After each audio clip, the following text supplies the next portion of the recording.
传闻东海有鱼，其名为鲲。鲲之大，一池不能容，一渊不能锁。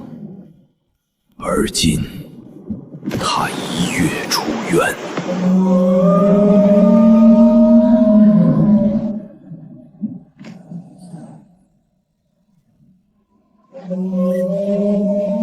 主人，哈哈，很好，你终于学会说话了。谁能想到，当年我两手空空回到宗门时，身边连一个能说话的活物都没有。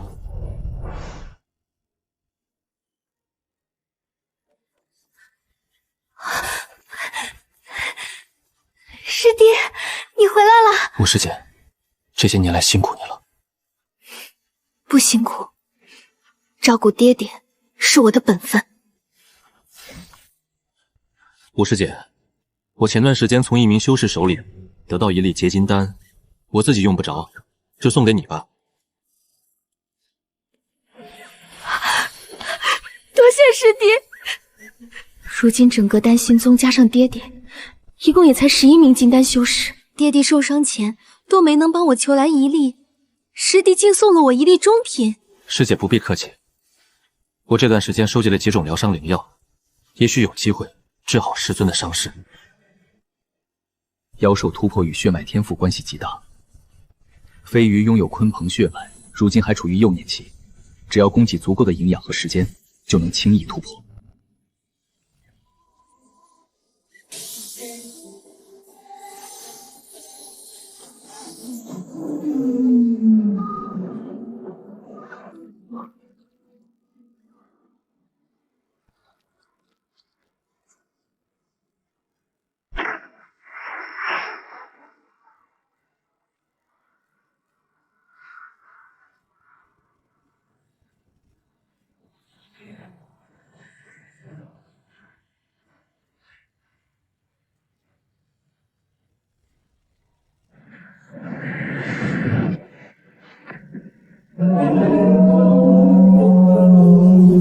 主人，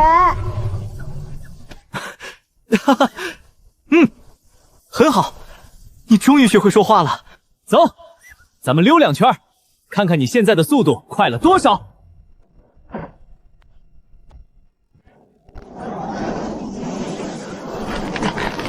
好家伙，这速度起码快了好几倍！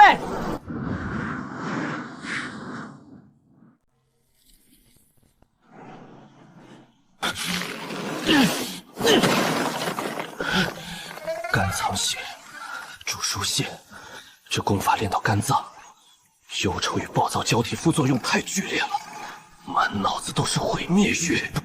空中无色，无受想行识，无眼耳鼻舌身意，无色声香味触法，无眼界。公子，我这次找你还有一事。哦，何事？公子，你看看这枚玉简。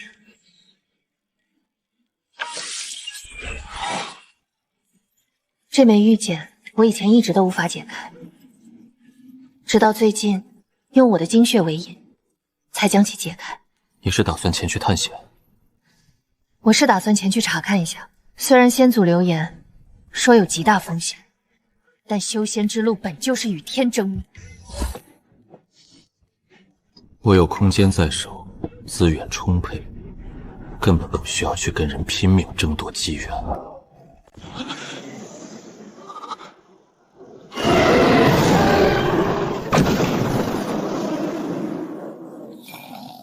我何其荣幸，区区金丹小修，竟同时被2名元婴强者围追堵截。上官老祖所赐的千里挪移符，能随机挪移到800里之外，顾不得了。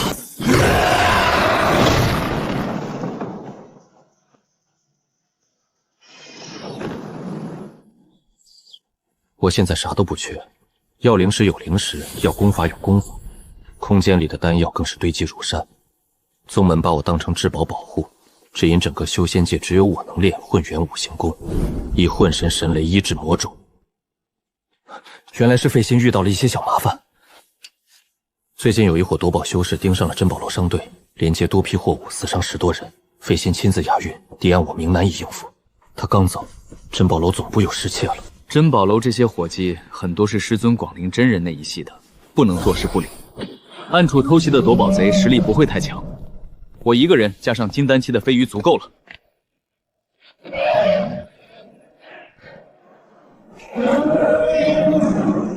主人今天就让你见识一下我的极限速度有多快！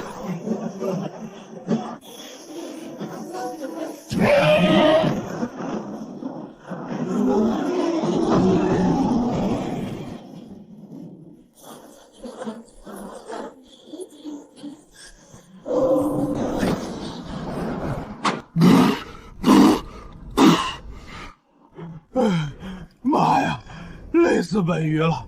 没想到这么累。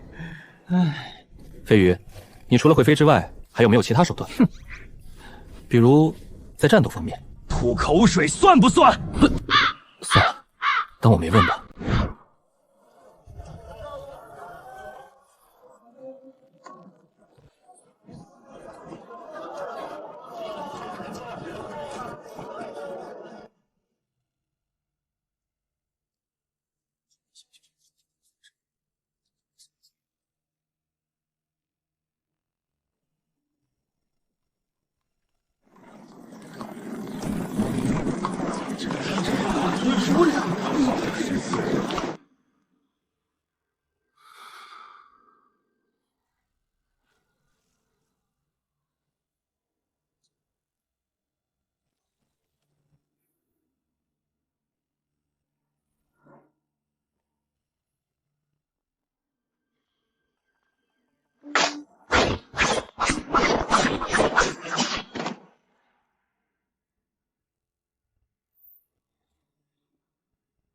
不知道有深夜前来，有何贵干？你是楚神医，你怎么在这里？我在这里不是很正常吗？问题是，你怎么在这里？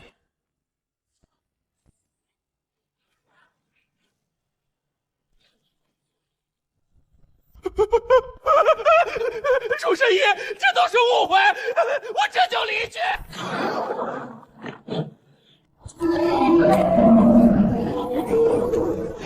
老祖救我！老祖救我！楚云霄已经出现了。难道还有外援？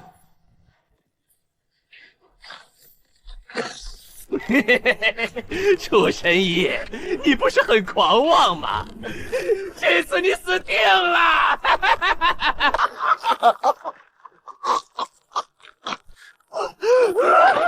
这是怎么回事？你对我做了什么？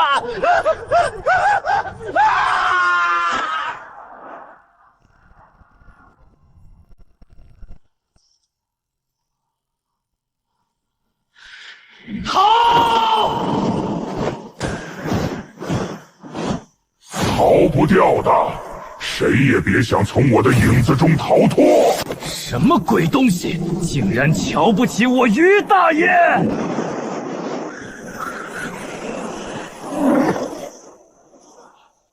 主人，我不行了。这里面有34倍时间，让他进去喝点灵酒，快速回来。我先自己顶着。这次珍宝楼危机就是专门针对我的阴谋。魔族残党把我视为眼中钉，只有除掉我，他们才能肆无忌惮地散播魔种，占领世界。鬼东西，一直追着你于野，是不是想找死啊？要不是主人拉着，就我这暴脾气，绝对生吞了你。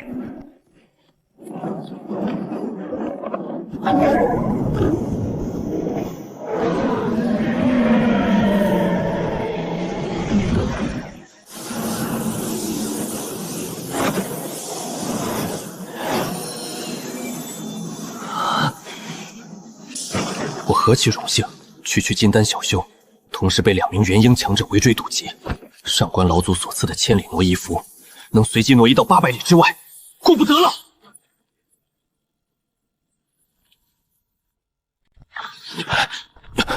千里挪一副随机传送，万幸把我送到了丹心宗800连外。现在绝对不能回宗门，万一前方还有魔族设伏，必须往反方向走。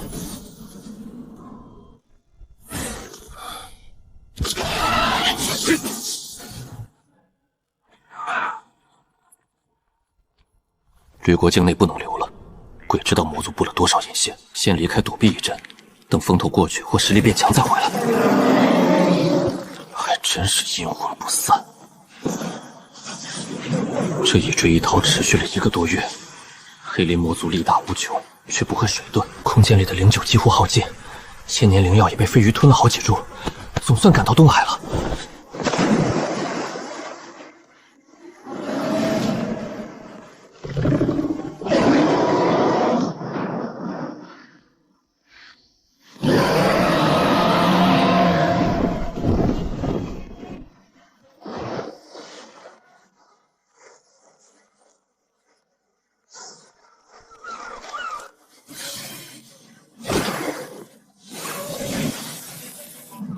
这次惊吓过度，差点又把命交代了。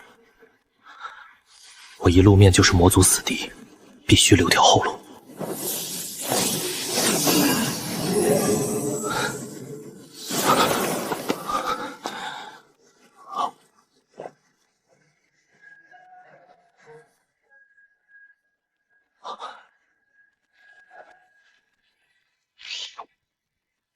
这倒玫瑰应该是东海妖族某一方势力的小妖。这地方竟和当初黄菲菲给我看的那枚黑丝玉简标注的是同一处，没想到他竟搞出了这么大的动静。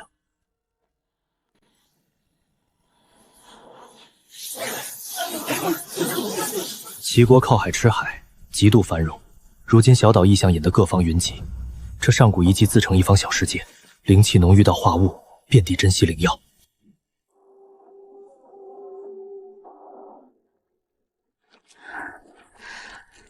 早知道这里面有这么多超越当今修仙界的宝贝，当初真该想尽办法把楚云霄也拉过来。我以前每天忙于赚灵石、争资源，见识不如楚云霄渊博，认不出这是什么灵物，只当是种特殊的泡澡啊。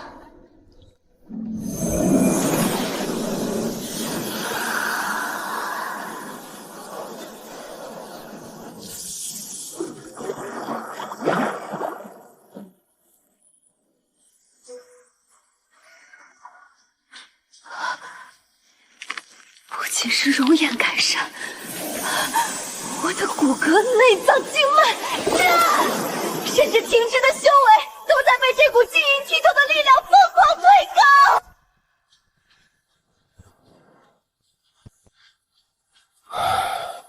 修仙界早进化出了强大的实力阶层，中宝仙师往往被大势力封锁独占，普通散修连当炮灰都费劲。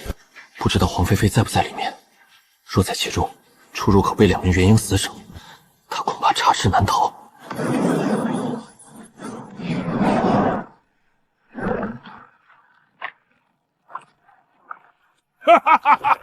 俺老张来的正是时候嘛！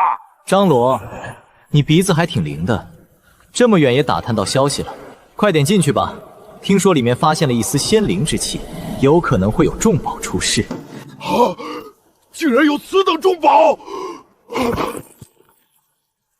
不对，我这次是追踪那只鲲鹏的踪迹才寻到这里的。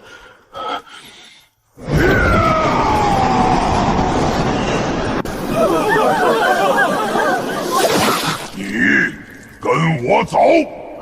高阶强证明弱者做事不需要理由，服从也许会死，但拒绝现在就会死。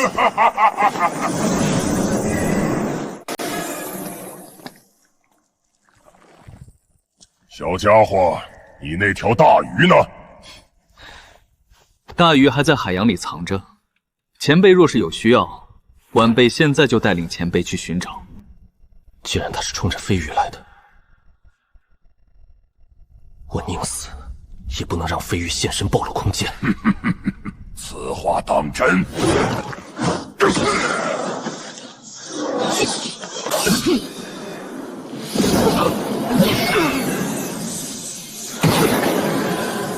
我的元神每天在360亩空间里干农活、炼丹、炼气，神识强度早已远超通界。若被搜魂变成傻子视小，空间暴露，必死无疑。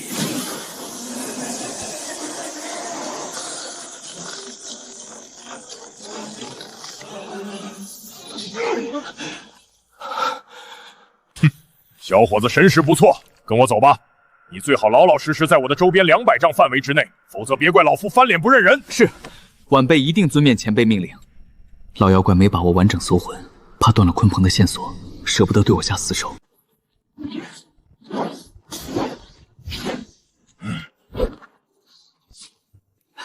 多谢前辈。300-500年的垃圾灵药也想收买我，我家空间里的猪都不吃。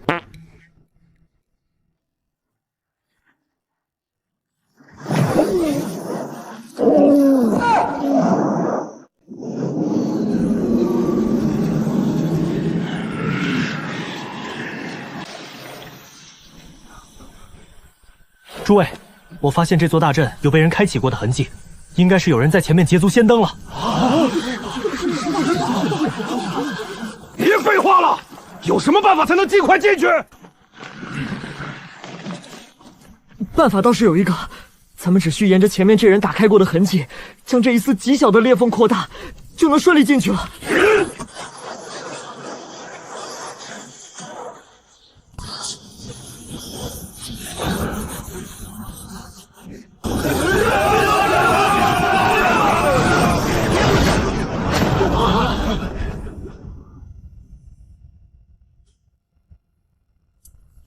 这里怎么有一只大浴缸？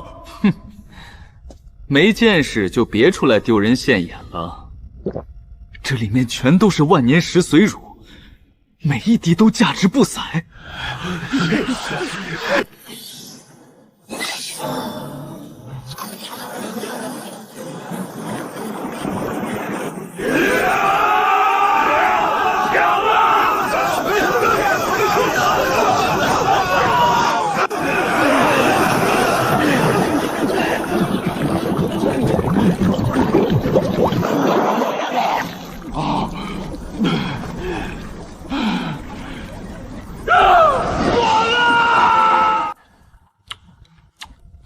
口感甘甜，略带一股咸鱼味。你们倒是给我留一口啊！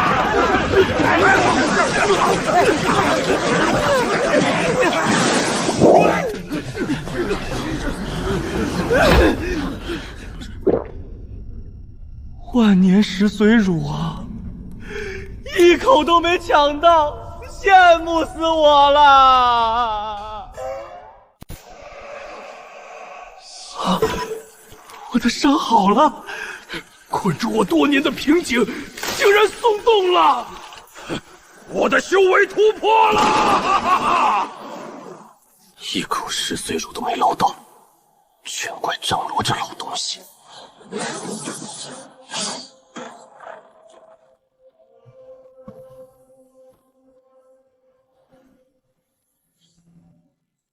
神识收取果然隐蔽，这些元婴老鬼根本察觉不到我的神识波动。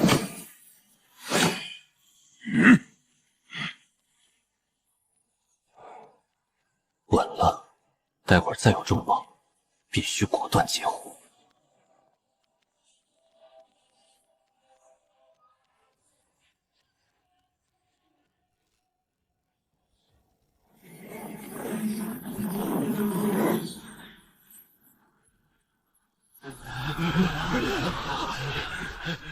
这柄短剑，莫非就是传说中的灵宝？哼，灵宝算什么？若是知道那颗水晶球里是什么，恐怕能吓死你们。距离击打太远，神识还够不到，先静观其变。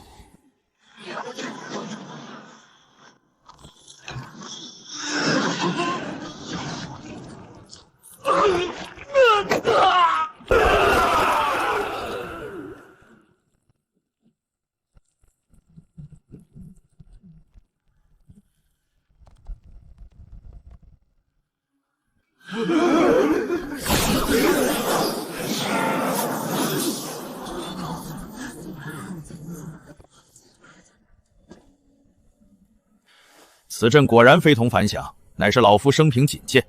哼，此阵暗合天地之大道，浑然一体，如环之五端，如天衣无缝，着实让人难以琢磨。你到底行不行？能不能说人话？就是这里的阵法都连成一体，无隙可击，攻击任何一个点都需要面对整个阵法的力量。意思是此阵无法破除？无法破解，只能老老实实从陵墓下面走进去。你们几个走进去闯阵！小子，你最好在全跑的包告诉刘你一命，否则老夫也只能让你去前面趟雷了。其实你大可不必担心，鲲鹏先前虽与我在一起，但他并没有从劫入口，只字单不到护守到什么地方。等到出了此处，我自然与想把我当落智，去寻找回鲲鹏，你才有愧。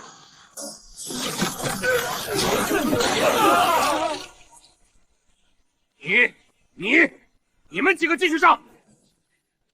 老狐狸是在等我开口求饶，大不了重开，反正死习惯了。诸位道友，且等一下。诸位道友身上可曾携带了灵兽之类的宠物？对啊，我怎么就没想到呢？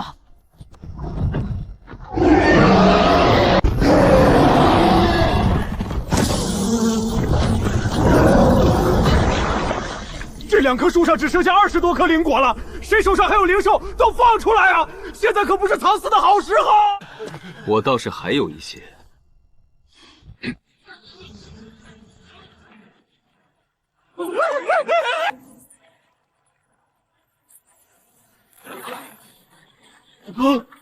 这怎么会这样？还愣着干嘛？继续往前走！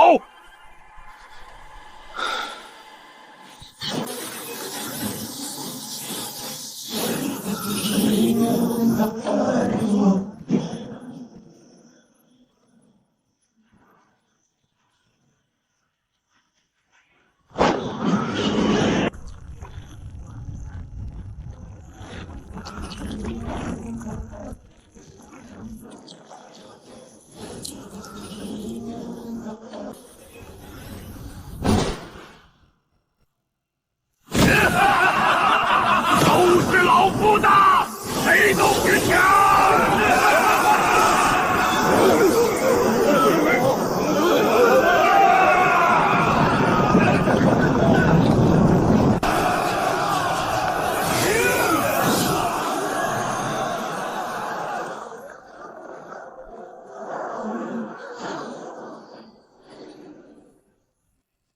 我的了。老匹夫，你敢抢我玉简？老妖怪，你少血口喷人！明明是你抢了玉简，还要倒打一耙，找死！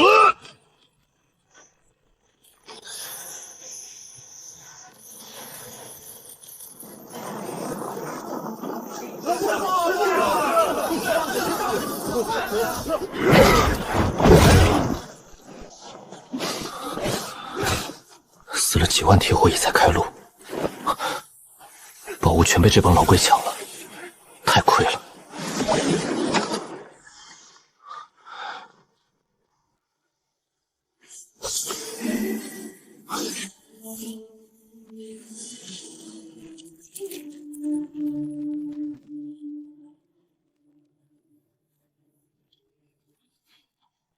衣服上有道神识印记，大章鱼果然做了手脚。不过进了我的空间，你也感应不到。若让我知道是谁害了菲菲，来日必报此仇。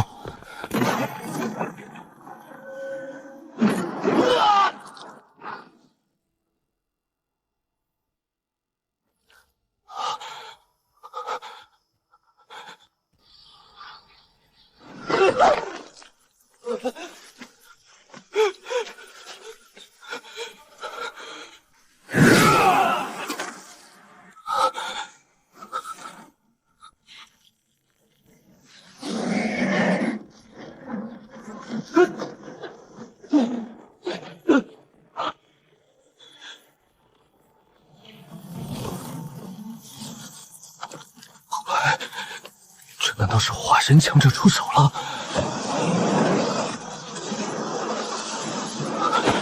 又是一位化神亲临！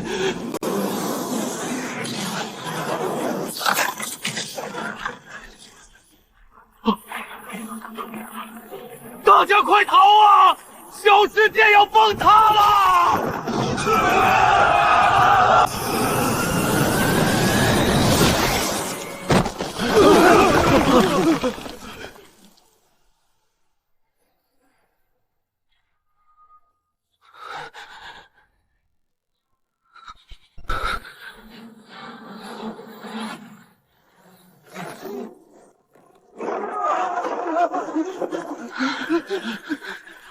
前面的前辈，能否快一点？再晚点就要死了！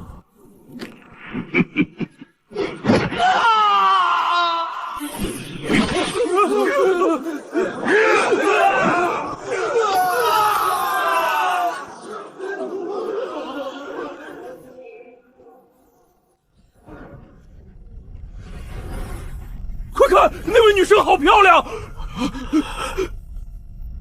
老夫此生从未见过如此清丽脱俗之女子，都快要死了，还有闲心看女修？无论如何出色的女修，终究不过是一副皮囊罢了。唉，反正快要死了，不如多看两眼。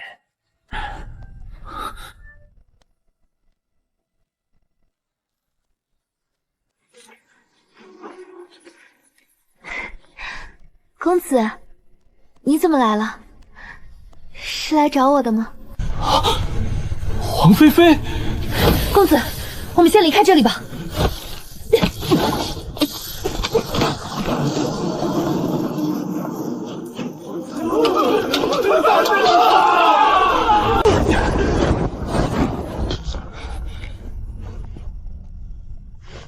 用我的铁火蚁开路试试。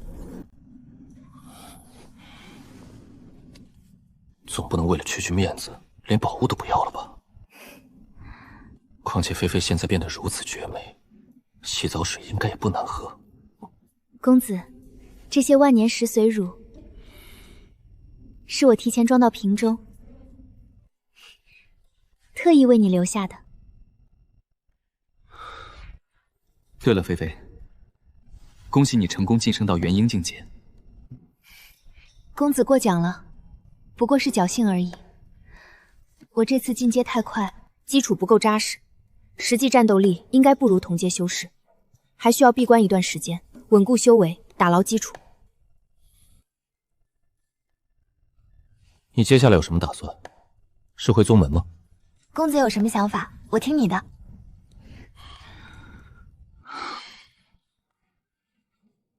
都元婴老怪了，还这么没主见。开了10级美颜，好歹保持点高冷女神范儿啊！我暂时还没法回去。公子放心，以后我保护你，但叫我还有一口气在，谁也别想动你一根毫毛。菲菲现在的战力，对上同阶魔族有些勉强，若待她招摇回国，只怕会害了她。我打算暂时在东海隐居一段时间，等到风头过了再回吕国。而且由于小世界里有3件宝物出世，恐怕会引起一阵大风波。接下来修仙界很难有平静。与其卷入这些没有意义的争斗，不如找个地方隐居，增强自身实力。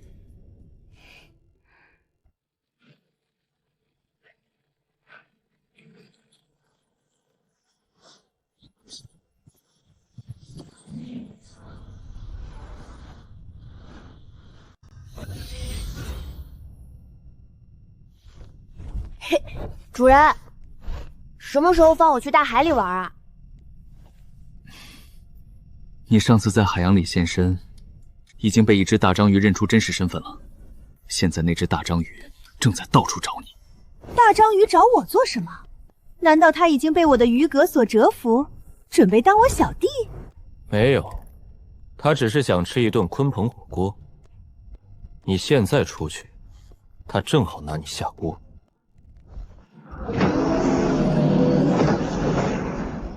你看我现在这个样子，应该认不出来了吧？主人，不是我吹，就凭我现在的速度，就算被元婴强者发现，他也不一定能追得上我。大海才是鲲鹏遨游之处，让他在险恶环境中历练，才能真正成长。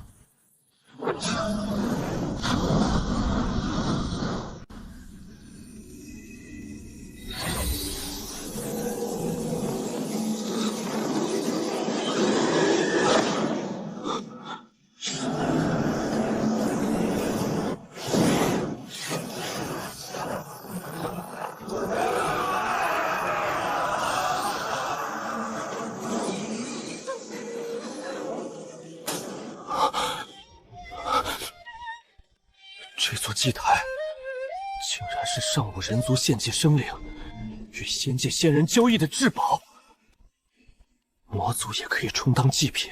只是不知道，当年如此强盛的人族，为何最后会沦落到被魔族欺上门来？世间里有祭台的炼制法，核心祭台已在我手，日后若要启用，只需照着誓言重建一座白玉广场即可。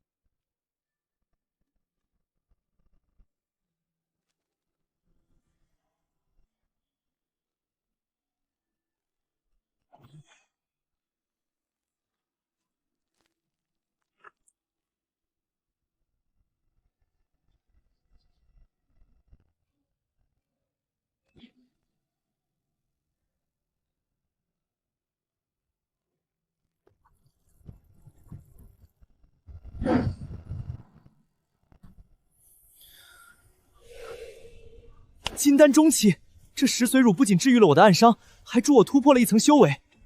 可惜了当初大殿浴缸里那么多洗澡水，竟然一滴都没抢到。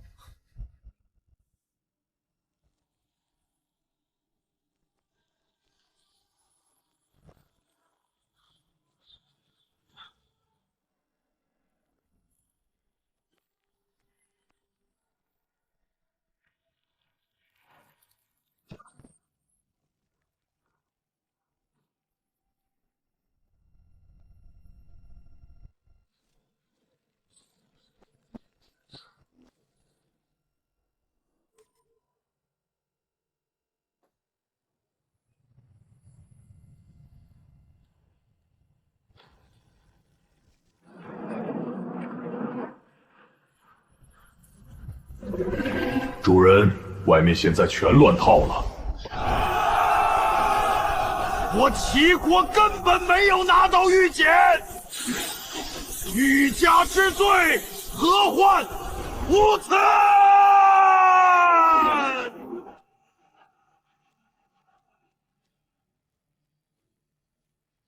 打成这样，我更不可能出去承认玉简在我手上了。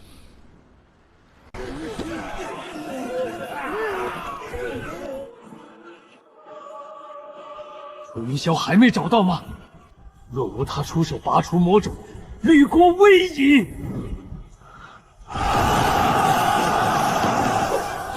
全部抓走，充当破城先锋！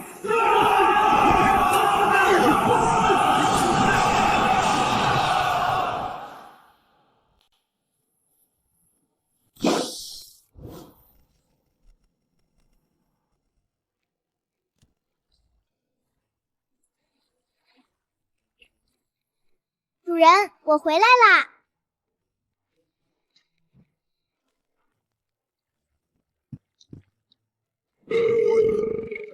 主人真小气，有好酒舍不得拿出来，尽拿这些才20-30年的灵酒糊弄我。有得喝就不错了，少给我挑三拣四。这贪杯或酒瘾越来越大，要不是我的空间药源产出无限，早被他喝光了。祭台阵法深奥复杂，幸好有菲菲这位阵法宗师指点，合力推演畅快得多。公子，最近黑蛟族将要举办一场交易大会，主人有没有兴趣参加？当然去。祭台核心已在手，重建还缺海量珍稀材料。东海妖族不善炼丹制器，原材料堆积如山，正好去讨换一批。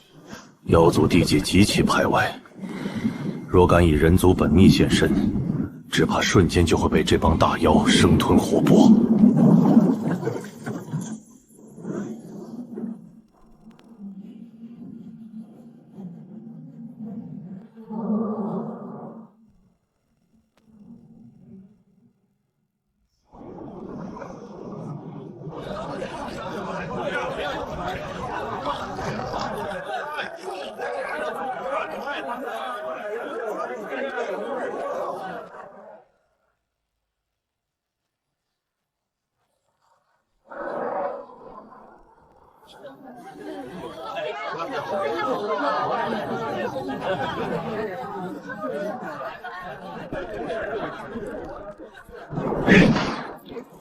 祖传的虾壳，本族元婴老祖身上脱下来的虾壳，质地结实可靠，是炼制甲胄的上好之选。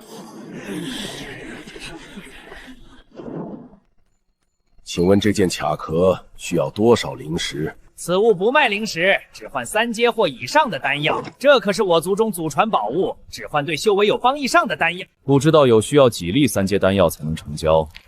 至少需要20粒3阶丹药。啊！这位道友，这个价格已经一点也不贵了。这可是一位元婴强者身上脱落下来的宝物，道友要是喜欢，给我18粒3阶丹药也行。好，成交。闭关多年，我空间里随手炼出来的3阶丹药堆成了山，在人族地界寸步难行的废丹，在这帮妖族眼里竟全是无价之宝，太划算了。清水玉，铺设祭塔白玉广场的核心主材，找了几天总算碰上。鼠毛像极了当年星月城绿豆眼前辈怀里的那幼鼠，只是如今居然已结成金丹，不敢贸然相认。1粒3阶丹药换1块玉石，如果道友手里有高品质的疗伤丹药，价格还可以再优惠一些。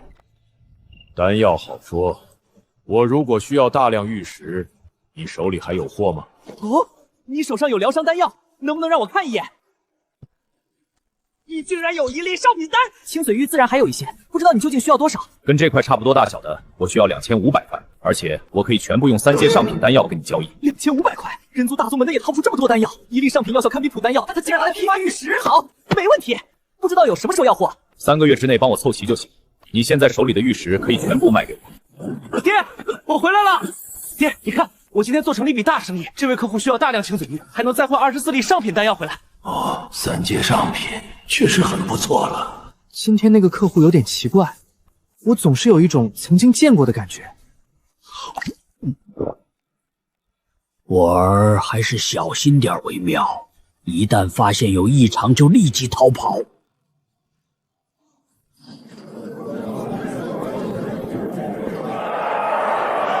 从东周炼丹名门生擒而来的人族炼丹大师，买回便可终生圈养炼丹，好大的胆子！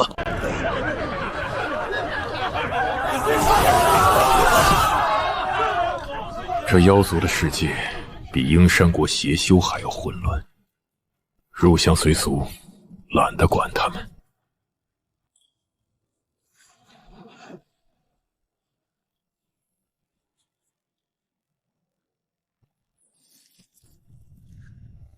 你这只鲤鱼是哪一家的？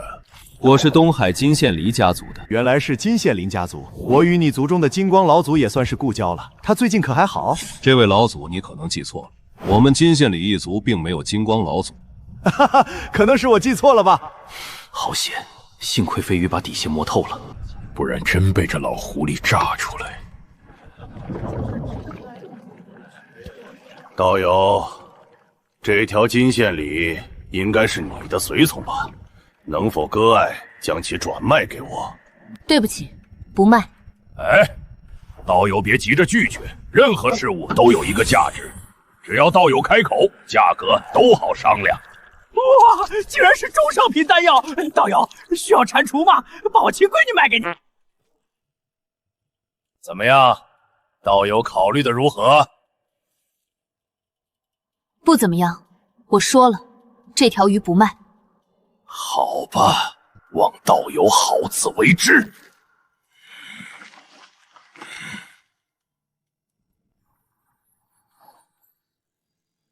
诸位道友晚上好，我是小青，我是小白，我们是青白双世。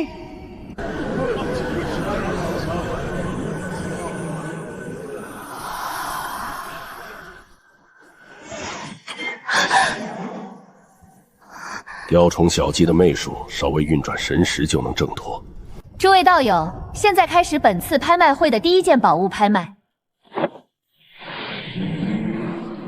竟然是圣罗果！4阶疗伤圣药，生长成熟需耗时1500年，能活死人肉白骨。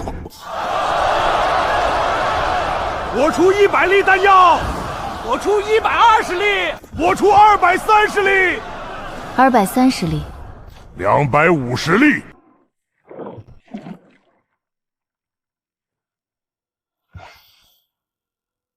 全力拿下，不用管成本。正好清一清库存废单。260粒，270粒，200粒，200粒，380粒，400粒。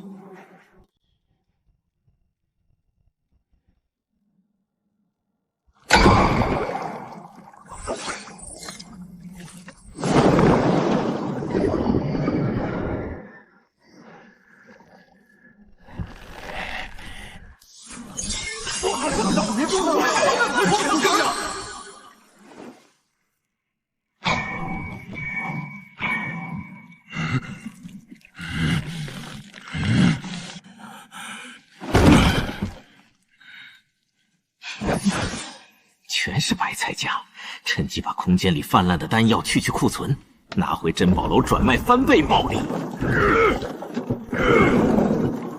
诸位道友想必都知道，人族修士擅长于炼丹制器，特别是在炼丹方面，有着远远超过咱们妖族的天赋。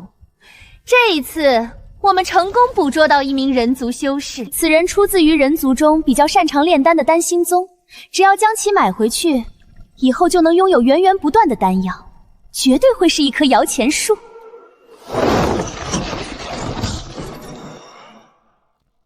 竟然是珠玉那只花瓶！这心思缜密、隐忍腹黑的家伙，居然落到了这般田地。不过他那点三脚猫的炼丹水平，给我提鞋都不配。买回去的妖族，非得把他吊起来打死不可。诸位道友，机会难得，走过路过千万不要错过，只需花1次价钱，就能把一名炼丹师牵回家。心动不如行动，赶紧举手竞价吧！这只炼丹师老夫要了，买回去白天炼丹，晚上侍寝，一举两得。老夫出价200粒丹药，我出250粒，260。500粒。500粒第一次，500粒第二次，还有没有出价更高的道友？我出501粒丹药。老东西活腻了，他和我是过命的交情，今天必杀你。800粒。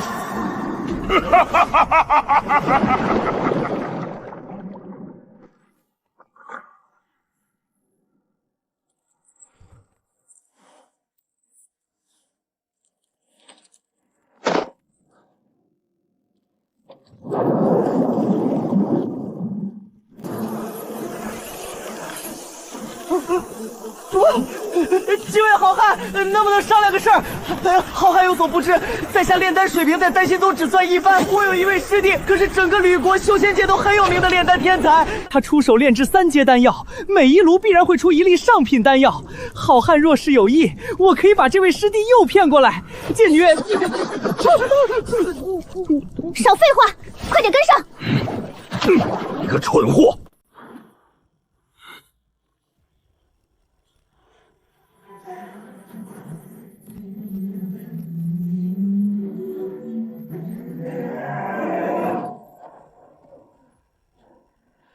！3位道友何必走得如此匆忙？且等一等老夫。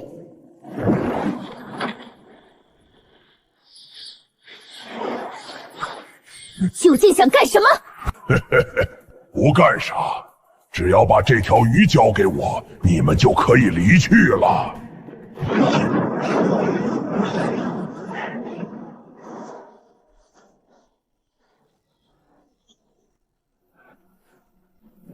朱玉，你个废物，别想着逃！一起战斗，今晚吃海鲜大餐。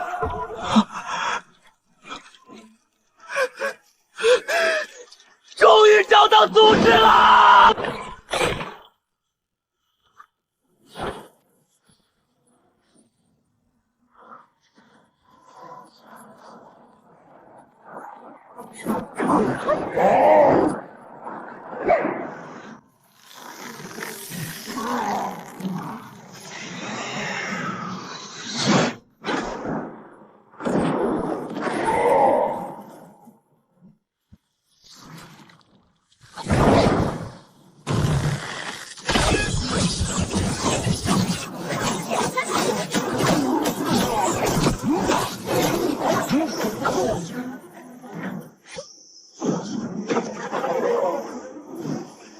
可恶！竟敢断我一族！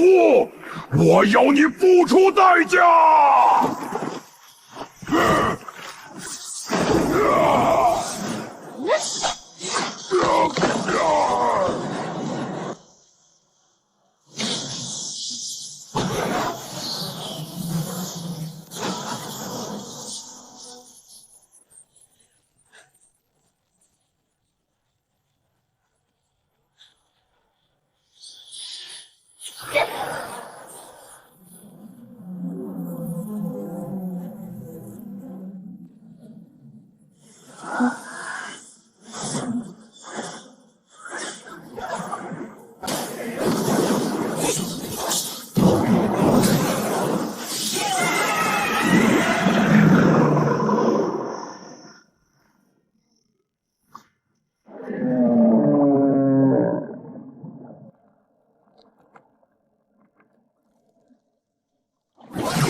多谢楚师兄和黄师叔的救命之恩。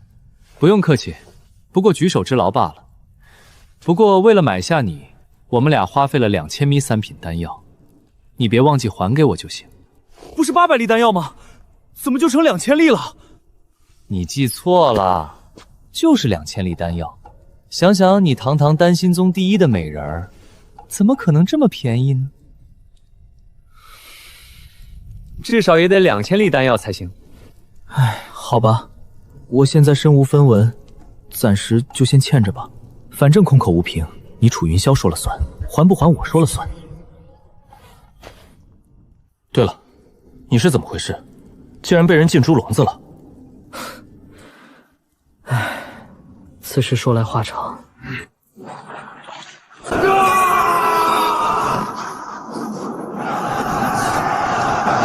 8年前，丹心宗失守，咱们吕国3大宗门全被灭了。2年前，我与一名紫霞派同门出任务，被他出卖，几经辗转，才落到了东海妖族手里。唉，世事难料啊。朱玉，我那位费心师兄和黄甫师，还有师尊广灵真人解珠人，现在如何了？广灵真人在8年前被武国和阴山国联手围剿的那一战中陨丧。至于你那位费心大师兄，此人奸猾似鬼，宗门灭了他没事，吕国亡国了，他还照样活得很好。阴山国开打前，他就带着珍宝楼总部转移到了秦国。宗门被灭那天，他刚好带队出国采购。现在他掌握好几家商铺，是咱们吕国残存势力的财神爷。短短几十年，吕国竟已亡国，如今3大强国又忙着争夺宝物，准备大战。我这小小金丹，唯有尽快建好祭台，提升实力，才能在乱世活下去。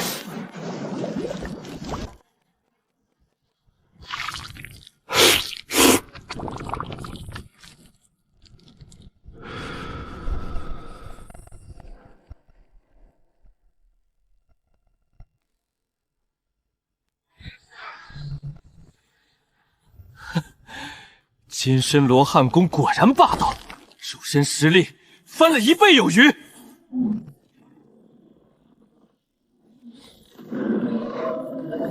起！哼，终于能微动了。若能配合空间法则，在敌人头顶突然开个口子砸下。圣罗果也活了，前几天用果肉炼出了武力圣炼丹，也该去城里办正事了。约定时间快到了，那位神秘前辈还不来，万一放我鸽子，这批剑高带劲的清水玉全在砸手里。道友，你总算来了，等你等得好辛苦。道友何必如此着急？现在距离交易的最后期限不是还有好几天吗？道友的青随玉都准备好了吗？都已经准备好了。此地摊位太小，放不下这么多的物资，请道友随我前去自取。在什么地方？道友放心，就在这黑蛟城内。那就走吧，带路。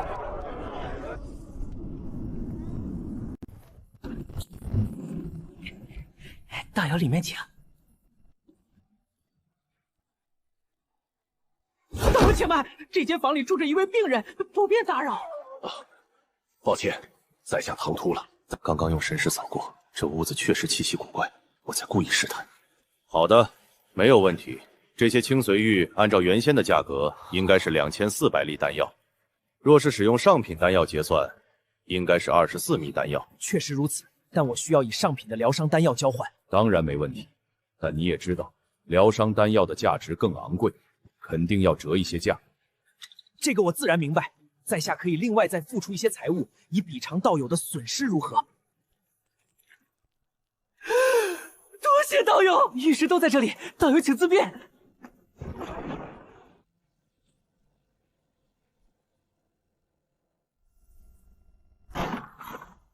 水杯为号，难道有伏兵齐出要把我剁成肉泥？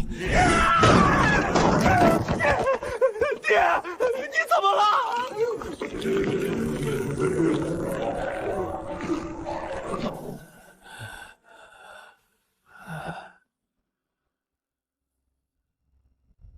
每家都有悲欢离合，收完货打个招呼就撤。这绿豆眼剥了皮我也认得。当年要不是他送我人皮面具，我早就死在绿国了。请问这位前辈是怎么回事？唉，此事说来话长，总之就是受了重伤。以前每个月发作一次，现在已经是每天都会发作一次。若无道友的这25粒上品疗伤丹药，最多还能坚持1年时间。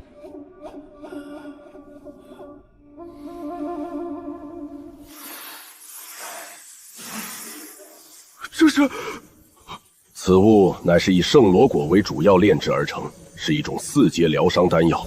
多谢道友，不知我需要付出什么样的代价？代价就不必了，就算是我赠送给你的。前辈，别装睡了，你且看看我是谁。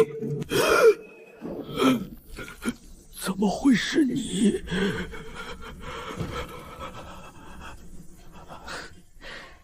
前辈，没想到吧？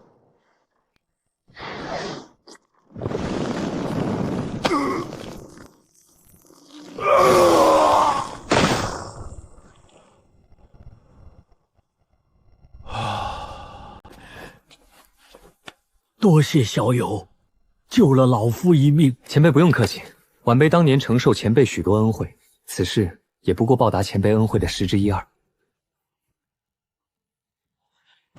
小友，若有一天你能修炼到元婴后期，就来找我，有机密相告。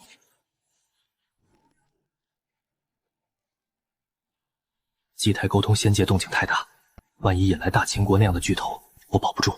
这34倍灵素的空间，才是最安全的炼器工坊。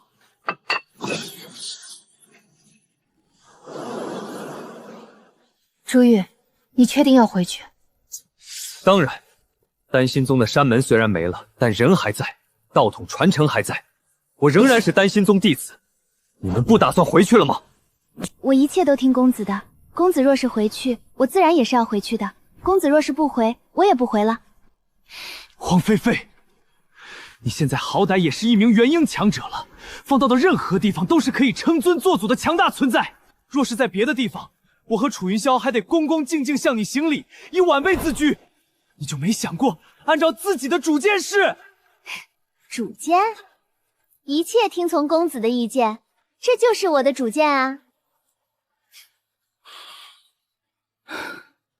好吧，人各有志。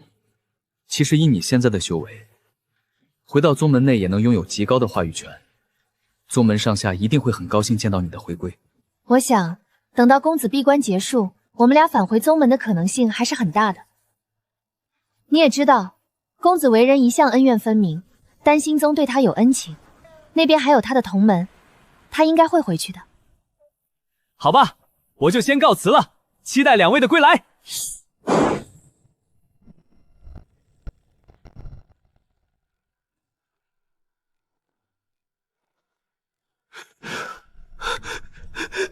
费师兄，别来无恙。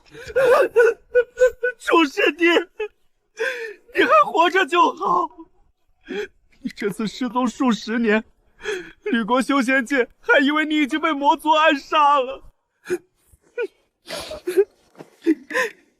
师弟，珍宝楼是你一手清创，师兄不敢有负所托。珍宝楼在战乱中没有毁灭，反倒是有所发展，现在已经拥有5家分店。师弟，这是珍宝楼，这些年攒下的100万灵石盈利。如今咱们商行一共有5家分店，2支强大的商队，1支护卫队，在东洲大陆众多商行中已经崭露头角。费师兄，说来惭愧，珍宝楼虽然是我出资创立，但其能发展壮大，全凭师兄之力。我决定将珍宝楼2成的股份分给师兄你。师弟，这如何使得？身边无数人劝我独吞资产，我岂敢？楚师弟深不可测，不可轻易得罪神秘强者，这是我的生存之道。这是师兄你应得的，你且安心收下。除此之外，你这次回去可以代表我，分别跟3大宗门谈判。我可以再分出3成股份，让3大宗门分别入股1成。好，师弟此法甚妙。把3大宗门绑上战车，共同进退，商行安全就有了元婴强者保障。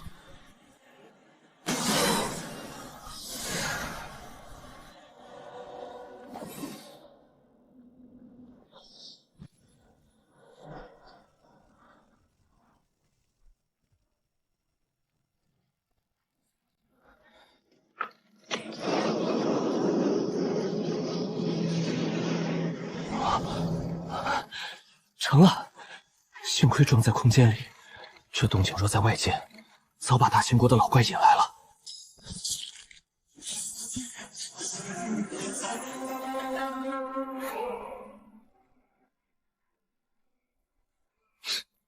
仙界大佬真够抠门的，不见兔子不撒鹰。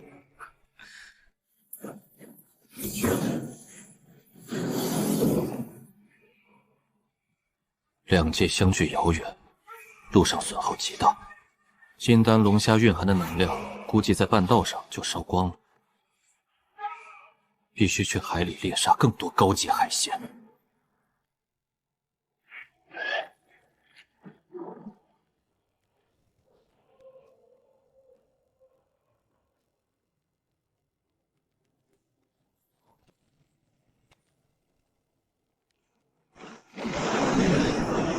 待我一场！主人勿慌，我会为你报仇的。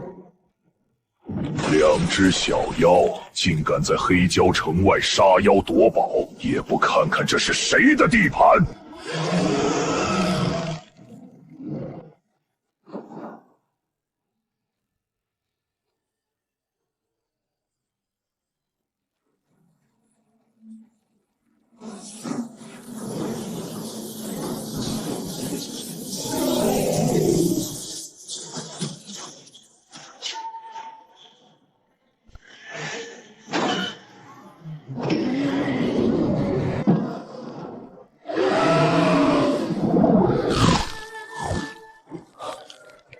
怖了，幸亏差生是从后面下口的，若是从前面下口，想想就令人不寒而栗。你是什么妖？你不是白猿。前辈别误会，我生下来身体就有点残缺，这才弄了一条假尾巴。绝对不能让他把假身份败露的消息带回黑蛟族，否则珍宝楼和金毛鼠一家全得完蛋。必须杀人灭口！小辈，欺人太甚！你还真以为老夫怕了你不成？去死吧！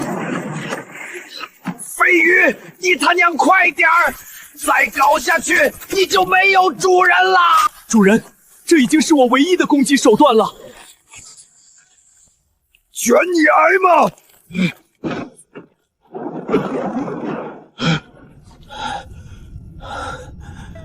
你把他杀了？还没死，他只是暂时无法调动体内法力。快，搞死他！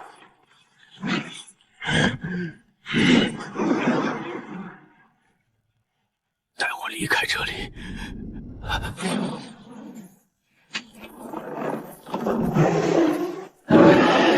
主人，我们应该往什么地方逃？咱们在外面遇到强敌，现在被人追杀，我们当然要回自己的族地，找族中老祖帮忙。主人说的对，我们当然应该回族地搬救兵。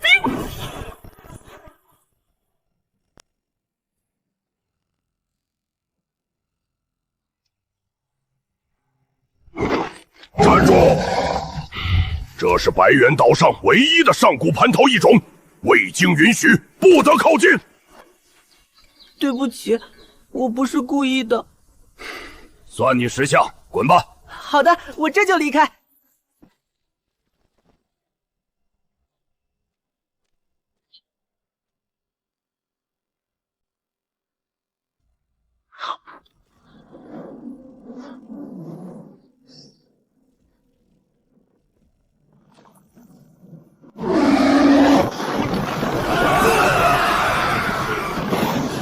大胆！什么人敢到我白猿岛放肆？不知这位道友有何误会？哼！你们白猿族竟敢到我黑蛟城外杀妖夺宝，斩杀过往妖族无数，还斩杀了我族一名元婴境界的海蛇使者。白猿岛交出凶手，此事便算两清。道友应该是有所误会。最近一段时间，我族并无元婴强者外出，老夫一路追踪至此，你还想抵赖不成？速速交出凶手，否则必将白猿岛夷为平地！道友不要欺人太甚，我白猿一族也不是任人拿捏的软柿子。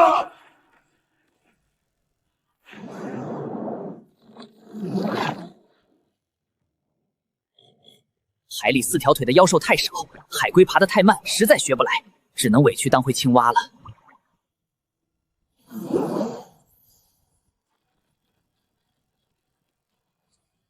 为了这祭台，我造的杀孽真不少。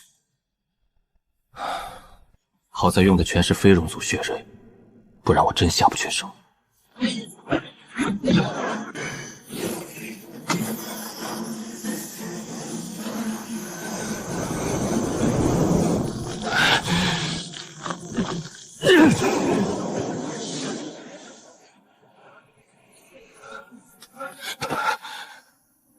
定神诀，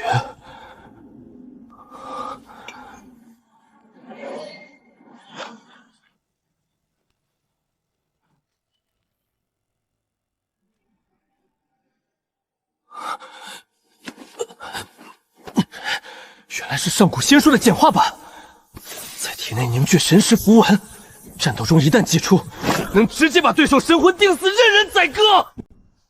启禀楼主。何事？启禀楼主，刚刚收到消息，丹心族那位炼丹天才的消息找到了。什么？根据秘密情报，那位名为楚云霄的炼丹天才，当年主动离开吕国，吕国修士，还有魔族也一直都在寻找他。后来他终于在东海现身，被吕国修士找到。当年楚云霄是因为被魔族强者追杀，才逃到东海隐居。这么多年来，魔族从来没放弃过寻找楚云霄的踪迹。不过现在情况不同了，楚云霄身边已经有一名元婴强者随时保护。既然找到了楚云霄，我终于可以放心。不过我现在不打算去找他，以后我的万鬼楼就在暗处，为他除掉隐藏的敌人。从今以后，我就是他的影子。传我命令，将那些与楚云霄敌对关系之魔族一律找出来，然后就地斩杀。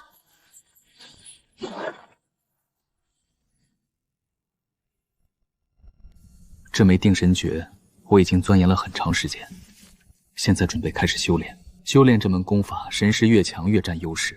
凝聚出定神符文之后，还需要时时用神识温养。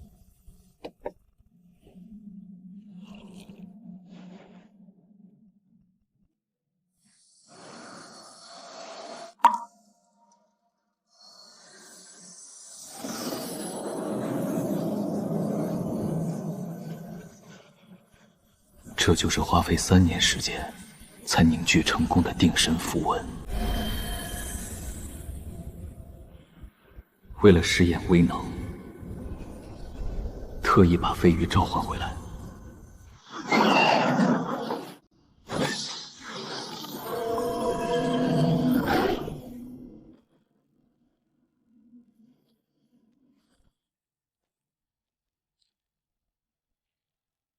经过试验，这枚符文无论贴到飞鱼身体任何部位都能见效，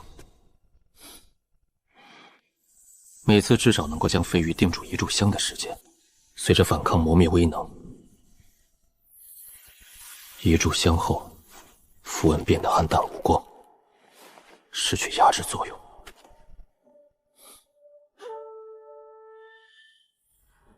手里拥有这枚符文后，我对付金丹阶层的修士，已经有了秒杀的实力。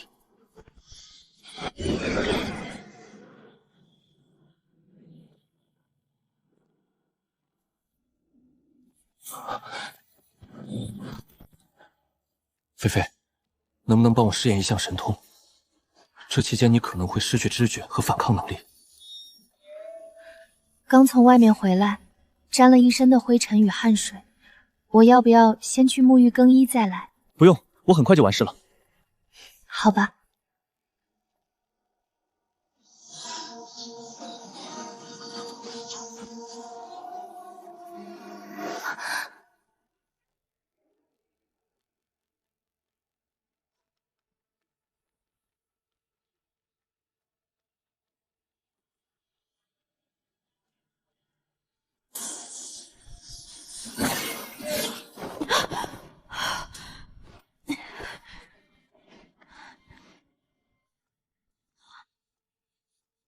公子，好了吗？好了，你先回去休息吧，过几天我再来找你。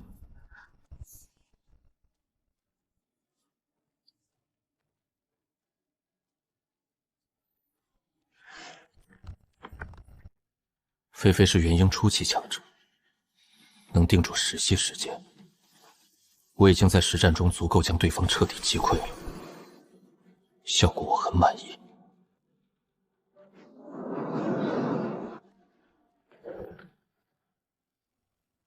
你怎么又来了？我这次前来是代表吕国修仙界，前来请楚云霄出山相助。那边现在是什么情况？现在整个东周大陆都不太平。自从秦国得到1件灵宝之后，现在手里拥有2件灵宝，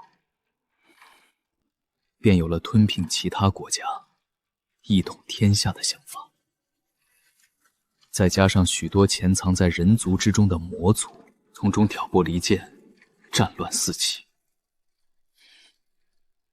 公子问的是吕国那些修仙者现在的情况，你扯那么远干嘛？吕国修仙者现在全都藏身在5国，通过与珍宝楼的合作，手里有资源。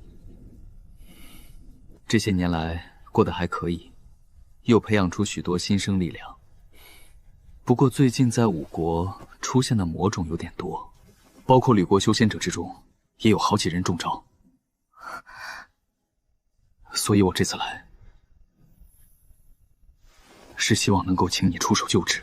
对了，你的珍宝楼里也有一个被魔种寄生的修士，已经被关押起来了。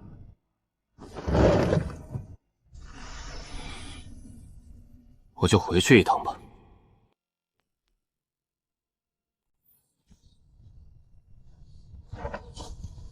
东海两大种族因百元事件大战，正四处搜查着我的踪迹。再加上吕国修仙者相邀，我决定暂时回归五国，帮帮吕国同仁，顺便避避风头。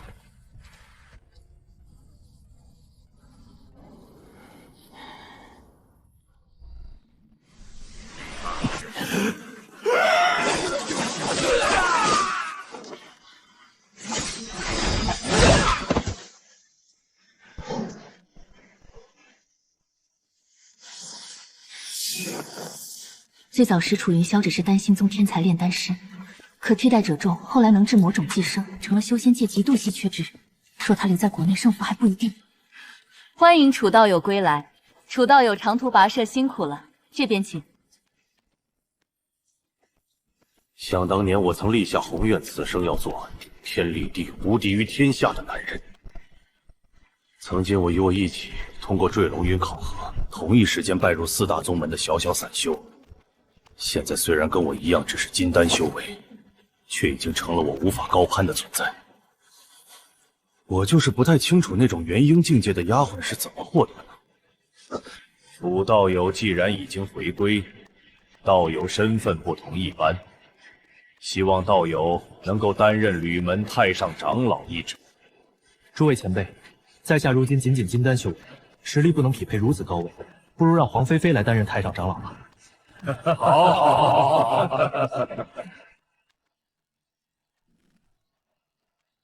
费师兄，珍宝楼的护卫队有多少人手？实力如何？护卫人一共有500多人，其中聘请的金丹修士2人，筑基修士30人，其余都是炼器修士。从护卫队里面挑选一些忠诚可靠者，重点培养吧。现今天下将乱，还是要早做备为妙。至于灵石之类，少赚点也无所谓，先增强自保能力更重要。我手里还有一些筑基丹和结晶丹，你先拿去使用吧。记住，护卫队必须牢牢掌握到咱们手里。师弟放心，我一定帮你训练出一支忠诚强大的护卫队。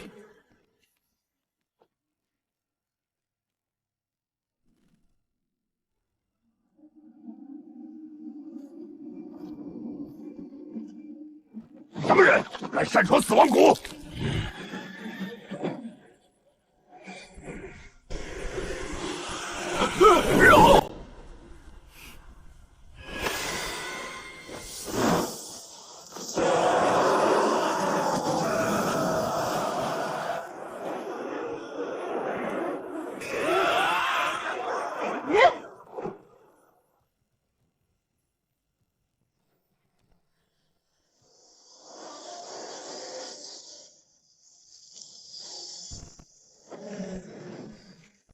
在下赤阳堂吕威，见过楚神医。进来吧。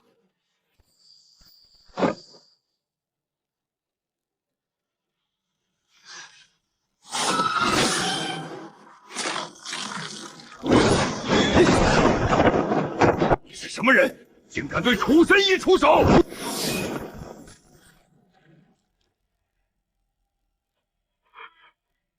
是魔族。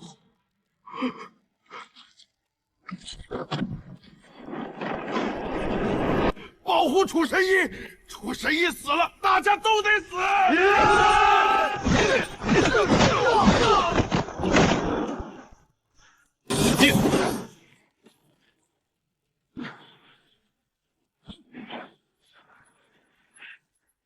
公子，你没事吧？你来的正好，我没事。我若是不来，想必公子也很快就能诛杀此魔了。此事不要泄露出去。这只魔族是你亲手斩杀，与我无关。公子，这些战利品给你吧。不用，人是你出手斩杀的，这2样你就留着吧。把魔族的尸体交给我就行了。帮人送财需有正当理由，正想让他管珍宝楼护卫队，另分心路。再富也不能无故赠财，亲人亦然，得有合适借口。楚道友，你没事吧？我们来晚一步，幸亏有黄道友及时出手。黄道友竟然在短短时间就能斩杀1名魔族元婴，佩服佩服！黄道友拥有如此实力，真乃吕门之福。楚云霄此子其貌不扬，实力平平，竟能让元婴强者死心塌地当丫鬟，真是让人羡慕嫉妒恨。既然楚道友没有危险，那我们就先告辞了。菲菲，我委托了费心师兄帮我训练一批护卫队，你若是有时间的时候，就偶尔帮我去看一眼吧。没问题。不过公子，你这里的安全问题怎么办？那边不用经常去，1、2个月去看一眼就行了。好的，没问题。好，既然如此，以后这支护卫队就归你主管了，也不能让你白忙活。每个月给你1粒培婴丹，当做薪俸吧。这太多了，用不了这么多，1年给我1粒就足够了。这是你应得的，给你就收下吧。多谢公子。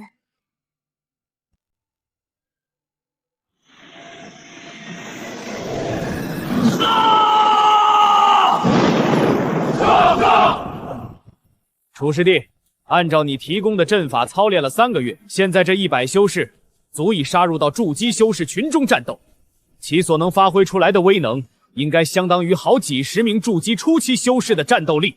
不错，这辛苦费师兄了。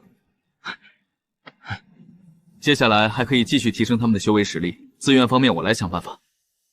这100人里只有8名筑基，但靠阵法已堪比几十名筑基。现今修仙界动乱不止，魔族隐于暗处，我实在缺乏安全感。这支队伍还得继续砸资源培养，我接下来的大胆计划也需要他们。费师兄，咱们另外再派一些人去民间招募一些有灵根、10岁以下的孩童回来，咱们可以从小培养，不断补充新鲜血液。好的，这件事可以让商队监办。我手里还有几株千年灵药，你可以将其放到珍宝楼售卖出去，售卖所得的资源就用于培养护卫队员的消耗吧。这些千年药可能会招来一些麻烦，你去找吕门的几名元婴帮忙护法吧，他们也拥有1成的股份，关键时刻总得出点力才行。千年良药一出，没有元婴坐镇，珍宝楼非被血洗不可。估计消息还没传开，吕门这几个老怪就近水楼台先得舞，自己掏钱买走了。这也算给他们发点福利，毕竟大家在同一条船上。上官老祖、金道祖，还有另外2位太上老祖，竟然同时心血来潮，要给自己过寿。事出反常必有妖。活了上千年的老怪，连自己几岁都忘了，怎么可能突然集体过寿？肯定是盯着我放出去的千年灵药，自己没钱，想借机从门内弟子手里搜刮礼金。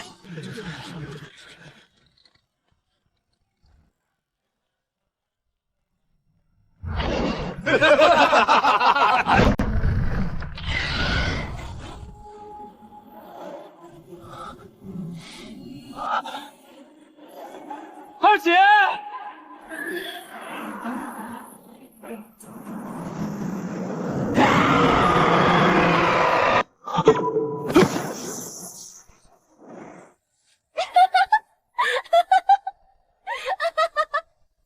这次总算被我吓着了吧？二姐，吓死我了！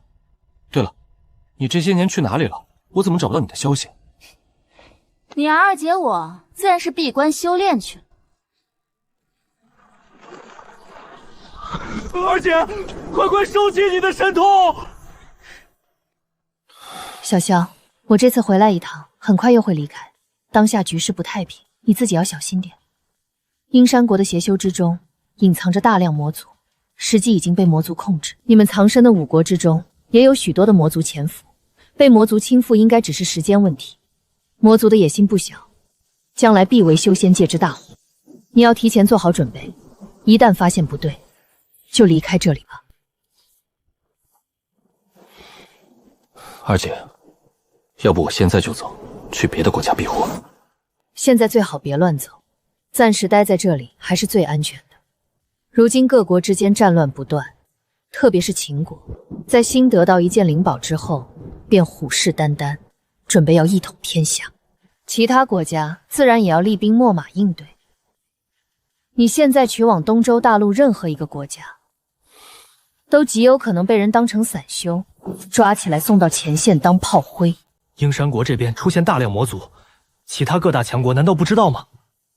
哼，你那些超级国的情报系统自然是知道此事的。不过在这些超级大国眼里，当下的魔族还无法形成威胁，不过是借险之痒。一统天下才是重中之重的大事。待到他们荡平天下之后，再回过头来治理魔族也不迟。至少在秦国，包括大将军在内，许多高层都是这么认为的。其他国家在面对来自秦国的威胁，自身也难保，更加无暇顾及此事。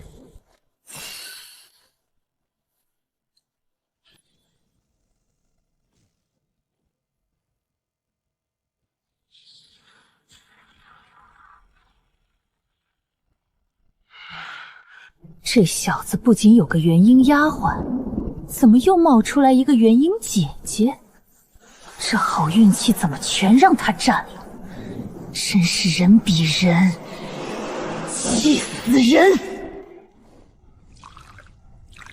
哈哈哈哈哈！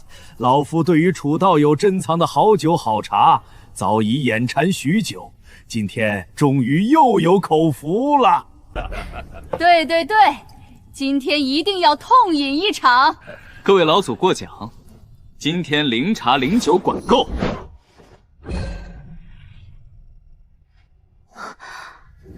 这是用我空间里那株几千年的养魂木炼制的。空间那株树根部生了幼苗，我才舍得把老树砍了。二姐修为越来越高，以前的木像太挤了，这宫殿里面极为宽敞。别说她一个，以后就算给我找个姐夫，再生一堆小鬼都够重。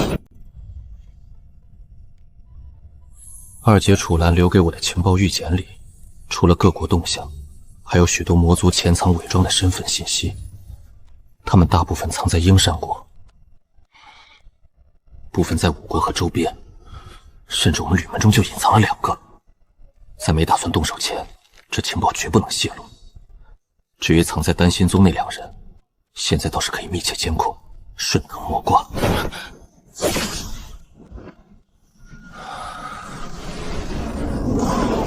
修为达到金丹后期，该为下一步凝结元婴做准备了。我修炼资质极差，哪怕符丹把木灵根提到了45点，想要碎丹成婴也比常人难上100倍。像菲菲当年泡万年石髓乳直接冲到元婴的天才地宝，我根本指望不上。如今修仙界的常规出路是寻找特种灵药炼制凝婴丹，功法也是个大麻烦。混元五行功直到金丹后期，要么转修木属性功法，但五色回光、魂神神雷这些杀招神通都得废弃；要么我自己把元婴部分的功法自创补全。可元婴期涉及感悟天地大道法则，绝非闭门做出能办到。最让人头疼的是灵石消耗，我体内那只生成神秘空间的破烂玉蝶，每次我进阶关头就跳出来吸饱灵气修复裂纹，好几次差点把我吸成人干。这次突破元婴，必须提前筹集一笔天文数字的灵石。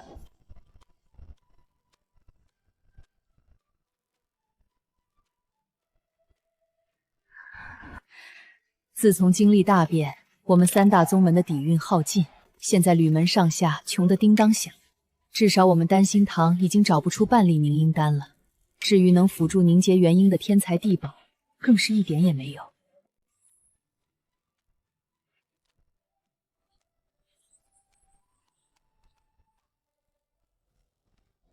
老祖们的结言经验千金不换，我知足了。另外还有个意外之喜，老祖们靠我给的名单顺藤摸瓜，又揪出3名魔族，其中一个正是我私下扣住测试他们的那人。看来这几个老家伙新火爆办事挺靠谱。接下来就看珍宝楼能不能帮我收集到结营丹的药材了。20多年砸下无数财富，再加上珍宝楼和二姐搜寻，结营丹的药材基本齐了。距离开炉炼丹只差最后一味极度苛刻的主药千年月华草。五国黑刀门培育有此草，虽说这门派风评极差，常跟邪修勾结，但我还是得亲自登门拜访一趟。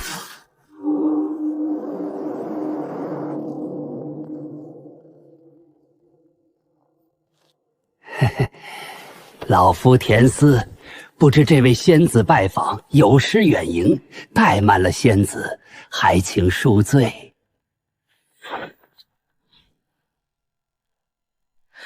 在下只是陪同我家公子前来，想要与贵门做一笔交易。在下楚云霄，见过道友。区一名金丹修士，也敢妄自托大，想与老夫平起平坐？你还不够格！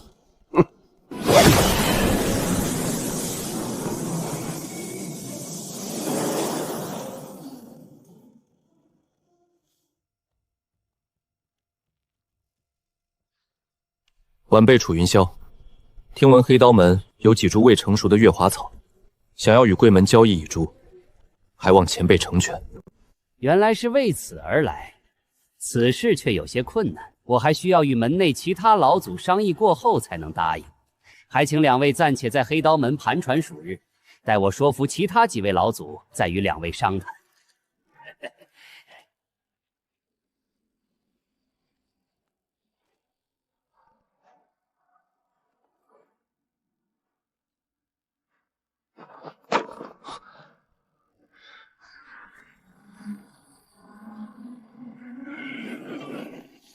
黑刀门一共才3名元婴，今天全来了。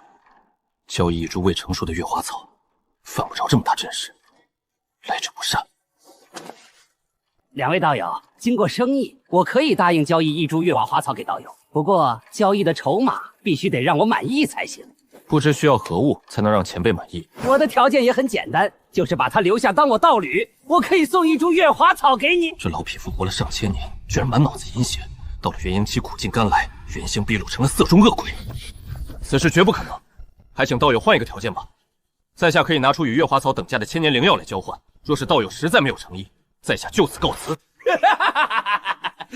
你以为这是什么地方？是你想来就来，想走就走的地方吗？小子，现在已经由不得你了。老夫也并非蛮不讲理、强买强卖之人，现在给你们一个机会，把他留下，你带着月华草滚，从今以后不得再踏足黑刀门一步。黄仙子，你作为元婴强者，没必要忠诚于这么一个小子，不如跟着老夫，老夫绝对不会亏待仙子。只要你从了老夫，就放你这个小白脸安全离开黑刀门，还附送一株月华草。若是不从，你也别怪老夫心狠手辣，只能先将此贼斩杀在你面前了。身处这座囚笼大阵之中，你们是没有机会逃跑的。两位好好考虑考虑，别跟性命过不去。我同意。我同意。我同意。还请前辈把月华草给我，在下这就离去，以后绝不打扰前辈。既然无法反抗，我也同意。还请道友遵守承诺，拿出月华草，放人安全离去。好，好，好！识时务者为俊杰。两位快言快语，果然是俊杰之士。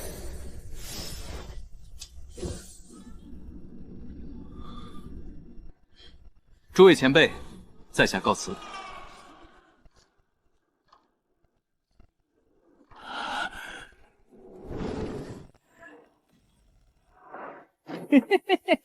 黄仙子，以后咱们就是一家人了。你放心，老夫一定不会亏待你的。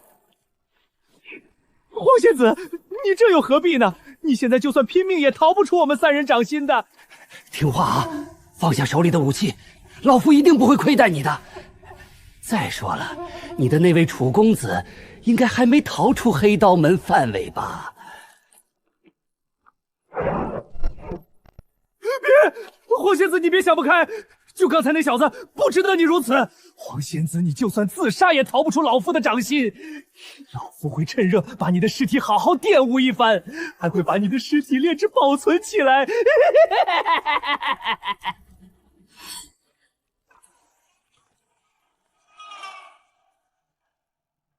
啊！被他逃脱了，肯定还没跑远，快追！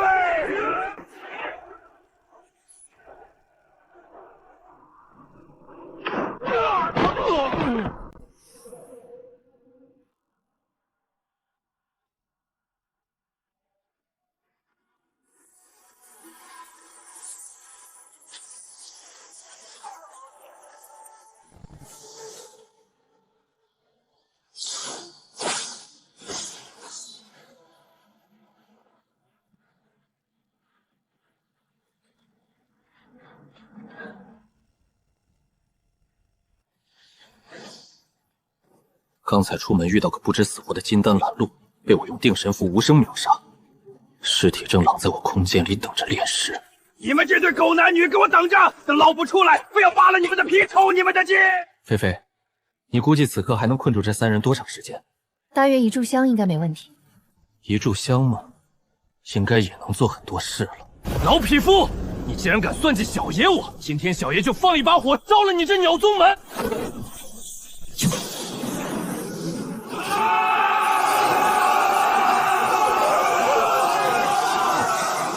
邪派宗门崇尚弱肉强食，果然毫无尽心力。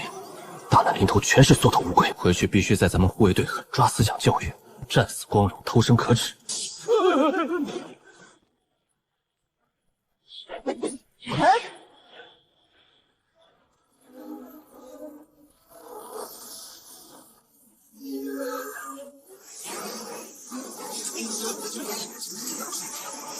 公子，还有一点时间，咱们下一个目标抢哪个？前面有一座藏书楼，咱们去把里面的书籍全部搬走。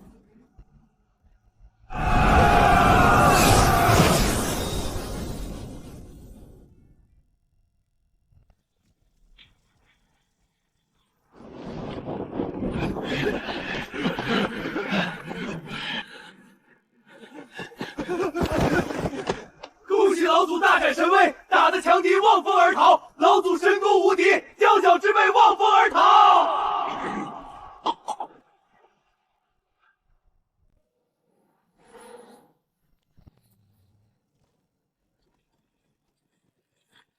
书籍可以复制，你先挑，选中什么自己复制一份，剩下的归我。我分不出太多精力学习，这些就够了。我只要进空间就有40倍时间，这黑刀门的传承正好让我取其精华，去其糟粕。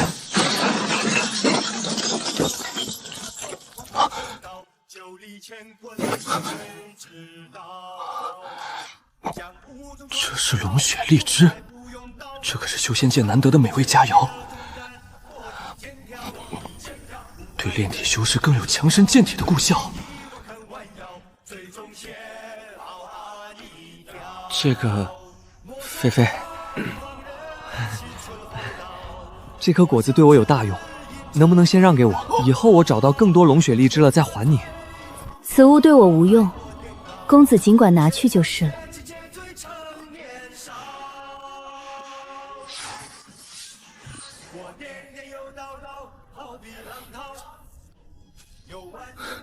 剩下的这些你都拿去处理吧，能换一大笔灵石。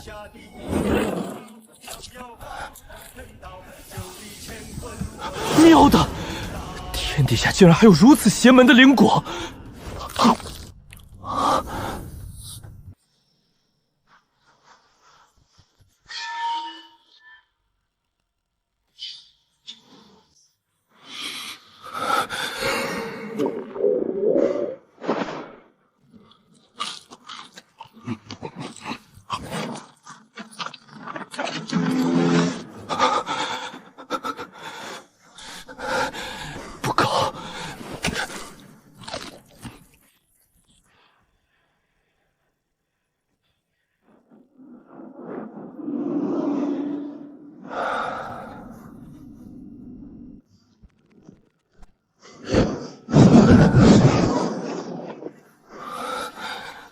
力量增长太恐怖了。当年那黑莲魔族拿着锤子压着3个元婴打，我现在单手就能挥动。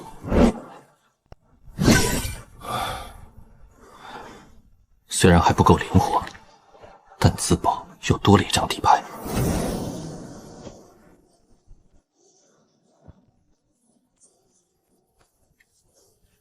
这月华草在外面娇贵，在空间里比野草还顽强。不过就算有40倍加速，它成熟也还得10多年。我得抓紧去外面搞一笔巨款。体内这破玉蝶胃口贼大，我上次结丹，它吞了我几百万灵石。这次结影还不知道是个什么天文数字。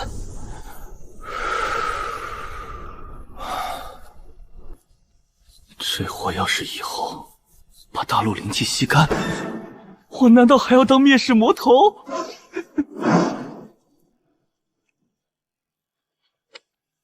这次出门筹款数额巨大，必定招灾。上官早祖的毒方，我用珠玉吹震边锋，加1颗结阴丹的空头支票换来了，可惜缺了绝技的乌龙藤。现在只差江长老这紫薇宗的千里挪衣符保命了。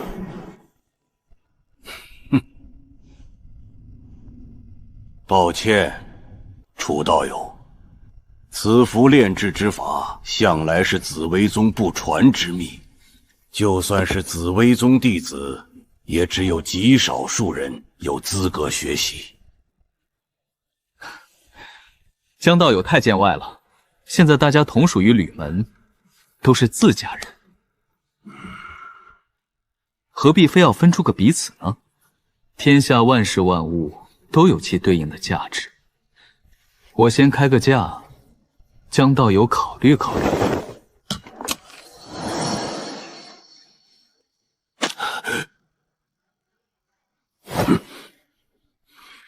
楚道友不用费心了，宗门祖传符箓，绝不外传。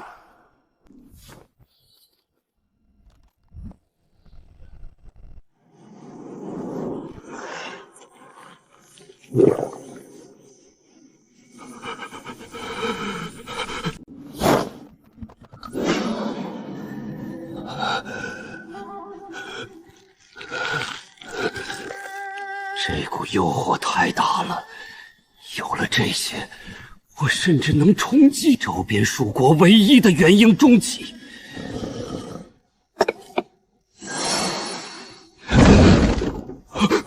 这竟然是中品配婴丹，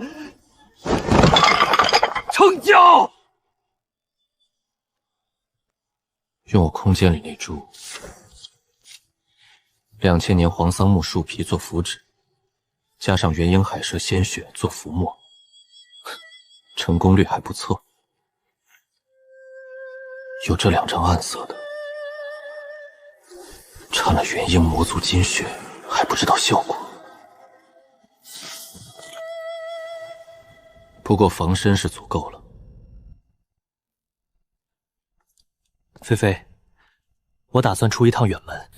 好的，我马上去收拾一下行李物品。菲菲，你等一下。是这样的，我这次出门，家里还有许多事情放不下。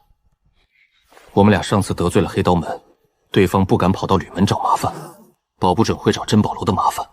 只有让你留在家里，万一有什么突发情况有你照应，我才能放心。公子放心，我一定会帮你看好家的。你一个人出门在外，一定要注意安全。要是有人敢欺负你，记得传讯回来，我一定灭他满门。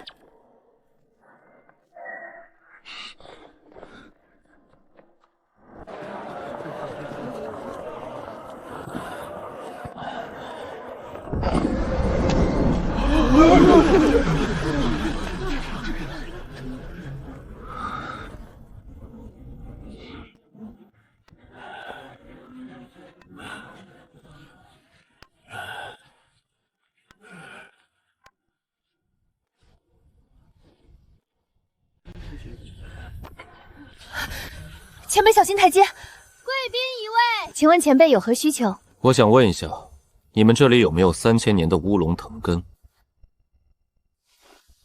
对不起，我们商行没有这一味灵药。前辈是否还有其他需求？需求自然是有的，不过我这笔生意比较大，你们可能做不了主，最好把你们管事的找来。好的，前辈这边请。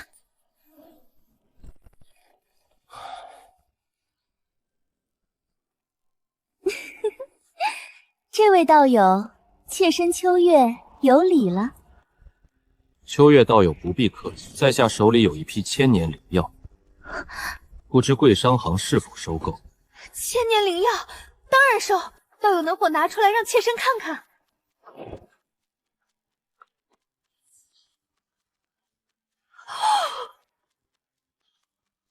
竟然有2株！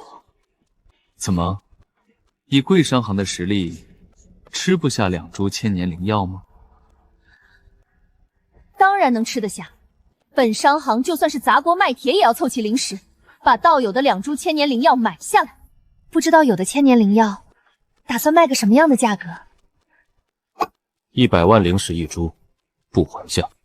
好，道友稍等片刻，妾身这就去筹备灵石。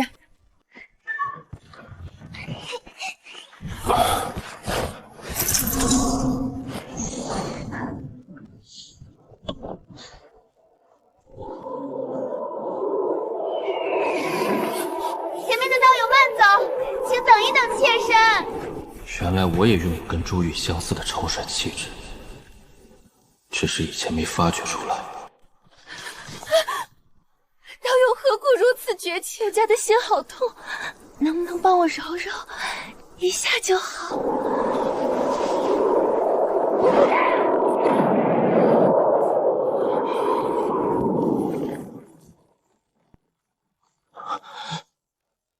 好你个浓眉大眼的汉子，差点就被你骗了。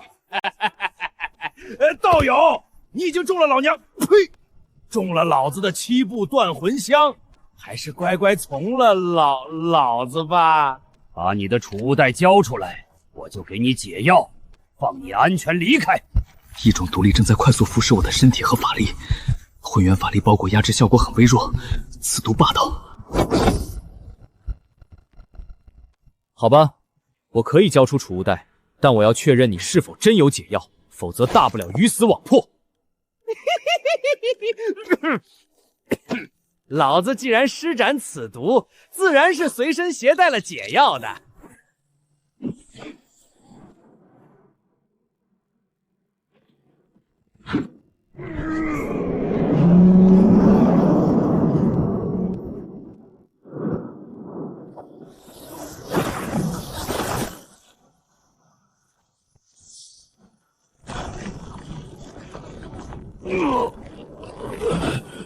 怎么回事？我是谁？我在哪儿？老实交代，这一瓶是不是解药？是，就是这个。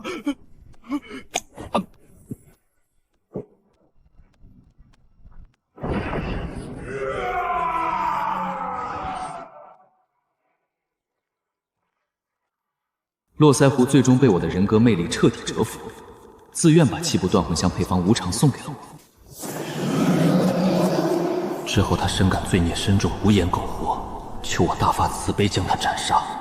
我向来助人为乐，当即帮他结束了性命，还赠送了个火球术，把他超度成灰。此毒虽不如上官老祖的方子霸道，但胜在材料易得。他把毒药藏在2个白色气球里，太恶俗。我打算配好后装进瓷瓶里，砸碎就能用。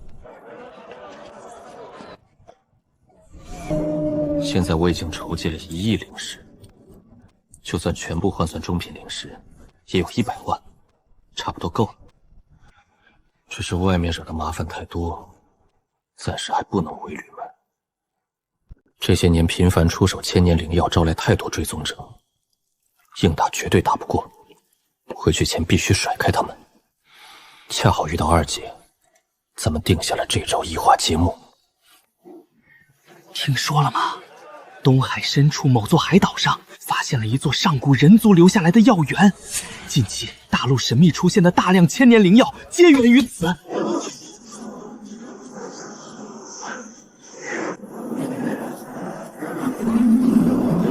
大胆人族！东海世世代代属于我东海妖族地盘，东海里的一草一木皆属于妖族所有，任何外族皆无权染指。前方妖族，还请速速让开。东海自上古以来便是我人族附属地盘，其中每一个海岛，在数十万年前皆属于我东周大陆人族领地。当然，这些都以前的陈年往事，不提也罢。咱们现在搁置争议，共同探索如何？呸！今天你们人族修士又想上前一步！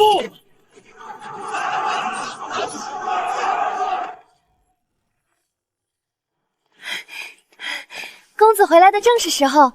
我听说东海深处发现一座上古灵药园，咱们要不要去看看？也许会有大机缘也说不定。菲菲，抱歉，我回来的有点晚，东海上古药园已经去不成了。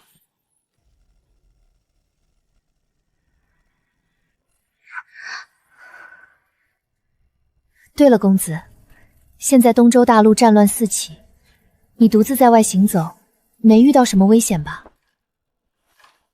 还好，有几次确实被过往的国家抓了，被送到前线当壮丁，幸亏都被我逃脱了。这些年磨练下来，我靠着替身傀儡加千里诺伊符，再加飞鱼的速度，逃跑滑得像泥鳅。依我所见，东周大陆的战乱应该快要结束了。目前大秦国占据绝对优势，东边的大齐国已经被其打败，大秦国携大胜之威，又对上了南边的楚国，楚国凶多吉少，未来大秦国很有可能统一整个东周大陆。公子不在的这段时间，上官老祖和姜老祖都闭关了，还有黑刀盟真的盯上了珍宝楼，洗劫了2家分行，还把驻守修士的尸体悬挂在大厅。我气不过，拉上门内剩下2位老祖，连挑了黑刀门6处产业，全选活口，以3倍报复了回去。后来黑刀门又灭咱们一家，我带人又灭他们3处，他们占不到便宜，暂时偃旗息鼓了。另外，阴山国魔族明目张胆冒头了，不愿被奴役的邪修逃到5国4处作乱。好在咱们护卫队争气，配合吕门把山脉周边的邪修清理得干干净净。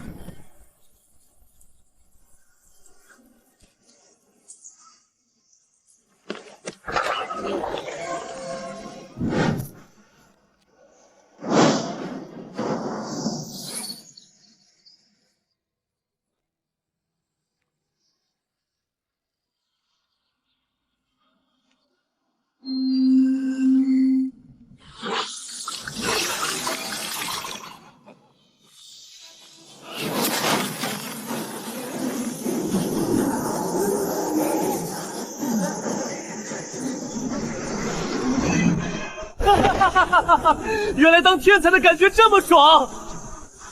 没用了，纯属浪费，换中品洗髓丹。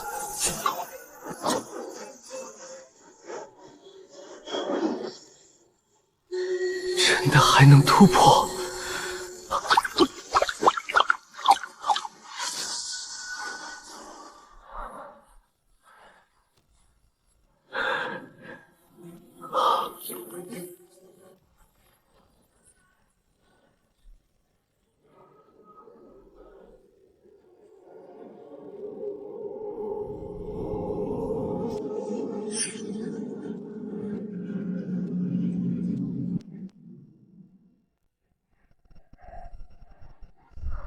木属性灵根资质达到前无古人的116点之后，我的体质也发生了巨大的变化。原本我体内各项灵根资质都一样，极为适合修炼混元五行功。依靠五行之间的深刻转化能力，我木灵根达到100点的时候，五行之间仍然能勉强保持平衡。但现在木根资质自达到大116，情况就不太一样了，五行平衡终于被打破。太多的木属性灵气无法及时转化为混元法力，充斥了我的周身。我的肉身不断的被木灵气改变，不仅如此，我的混元法力也受到一定影响，有了缺陷，不再圆满。唯一的好处是我肉身被木灵气改变后，修复能力比以前增强了好几倍。综合算下来，应该是有失有得，利大于弊吧。至于混元五行功上出现的缺陷，我只能自己先修炼到元婴期，再慢慢修改。天下所有功法都是人创造出来的，既然前人能创造，我修补一下缺陷应该没问题。现在我的修炼资质已经提升到超越极限，结婴丹也炼制了5颗，修为境界也打磨得差不多，终于到了可以凝结元婴的时候。闭关期间，洞府一律封锁。我使用结婴丹突破，进展速度自然比不上黄飞卫用万年石髓乳泡澡，可能需要几年时间，最多还有2年时间。秦国将一统东周诸国，到时候我们圣族将成为秦国首要清除目标。诸位有什么想法，说出来，大家商议一下。依我看，我们不如先下手为强，先打将过去，灭了秦国，夺了他的鸟位。就知道打打杀杀有什么出息，不如让本尊带上10万魔种前往东周各地播撒，到时候整个东周大陆自然就成了我圣族的天下，这才是不战而屈人之兵。你以为魔种是廉价品？就算在咱们圣界，也要对应一名圣族死亡才能产生1颗魔种，这样随意播撒下去，得浪费多少魔种？而且我听说人族能够灭杀寄生魔种的那名修士还没死，又回来了。此人乃是我圣族生死大敌，必须诛杀。我倒是有个想法，咱们趁着秦国无闲他物的这段时间，全力将阴山国周边诸国全部拿下，顺便将那名碍事的人族诛杀。还要想办法把通往圣界的通道全部打开，然后在境内挑选一部资质优秀者担当魔种宿主。至于余下的人族，一部分杀掉，一小部分培养成听话的奴隶。魔族大军杀向5国吕门，首当其冲。可上官老祖、姜老祖和公子全在闭关结婴的紧要关口，根本无法撤离。只要他们3人成功，吕门必将实力大增。我已擅自把护卫队全调回峰下防守，绝不能让人打扰公子。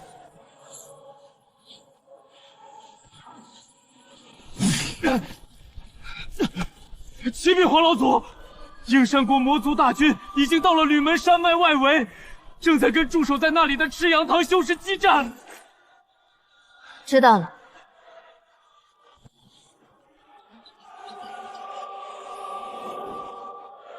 我这里还有一些丹药和灵酒，你替我送到前线去犒劳众人。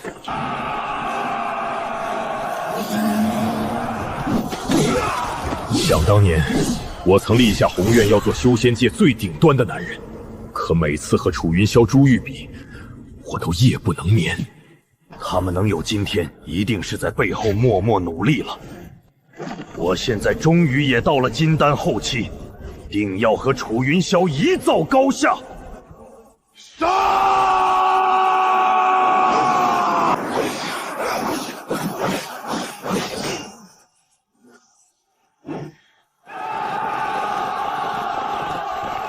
我们赢了！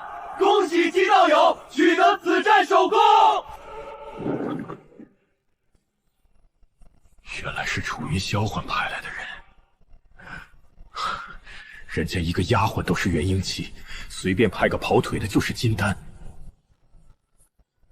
我竟然连他的丫鬟都不如。至于黄飞飞，好男不跟女斗，我不和女人比。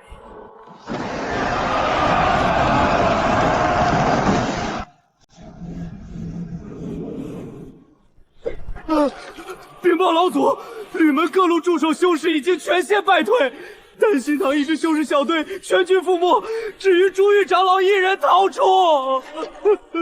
紫薇宗修士小队覆灭。禀报老祖，魔族元婴强者已经出手，赤阳门何老祖被2名魔族围攻，肉身被斩，只为元婴逃出。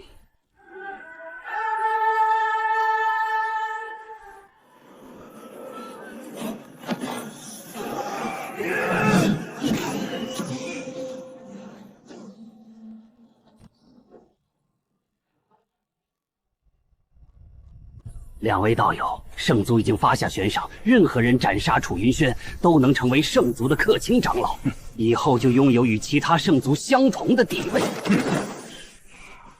到时候斩杀楚云轩的功劳就让给两位道友了。我只需要那名叫做黄菲菲的女修就行。没问题，想不到田道友也是痴情之人。只是想要生擒一名元婴强者，恐怕有点难度。到时候要是不小心伤到田道友的心上人，可不要怪罪。这是自然，死活不论，能给田某留下此女的完整尸体就行。田道友果然是人中豪杰。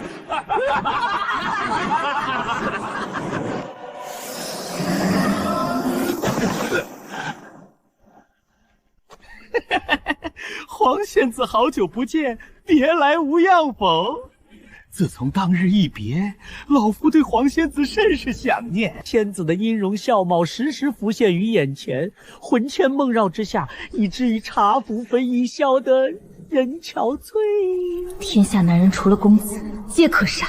这丑陋老贼满嘴喷粪，实在令人作呕。木属性灵根提升到116点之后，突破元婴极顺畅。我按部就班修炼，服下结婴丹炼化，金丹表层浮现出交织的细密裂纹，随后整片剥落碎开。庞大的本源法力在丹田内汇聚，渐渐凝聚出手脚头面的轮廓。用了1年时间，元婴彻底凝聚成型。元婴成型的那一刻，体内那只玉蝶疯狂吸出灵力修复裂纹。我提前准备1灵石，被它吸走了8000多万。吃掉这么多灵石，也仅仅修复了一条稍大的裂纹。这样的裂纹起码还有数千条，仅是这数千条稍大的裂纹，就能把整个周大陆吃破产。除此之外，还有好多特别大的裂纹，真不知道还要吞噬多少灵石。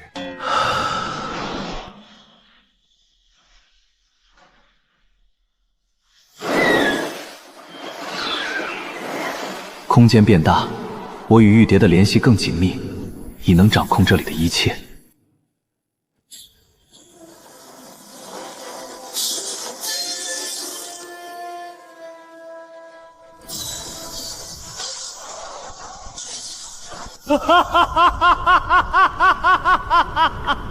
我压根儿没打算为了签名和空间变大狂笑，但我就是忍不住傻笑，柱子老子不想笑了。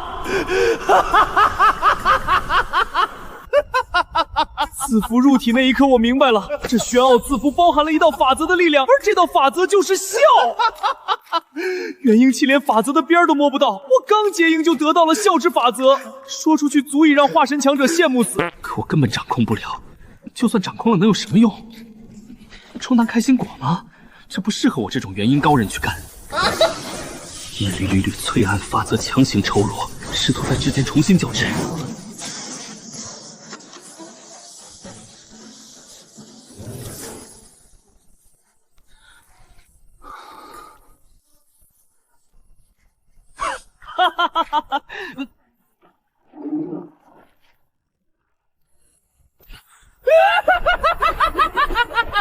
为什么又要拿我做实验？上次定神符也拍我脑门上。想想那些沦为试验品的铁火蚁，我心里瑟瑟发抖。以后有机会一定要好好展现价值。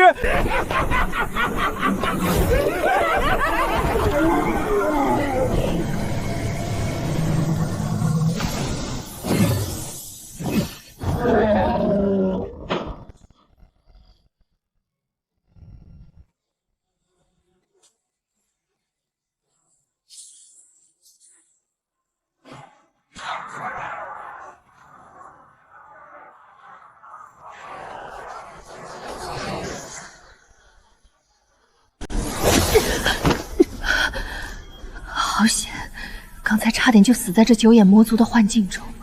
替死之后法力、本源真元和神识损伤极大，已经无法庇护他残破不定，现又跌出了我布置的大阵范围。面对这1人1魔2名元婴，我毫无胜算，必须转身逃跑，把他们引到上官老祖那边去。2个老痞男，看老娘将来不把你们抽筋扒皮！贱婢休走！道友别忘了，我们此行真正目的是那名叫做楚云霄的修士。对，差点忘了正事。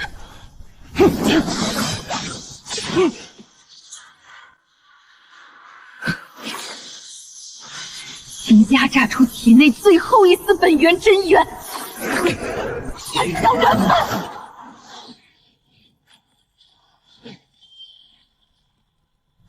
哟，仙子还挺重情义的。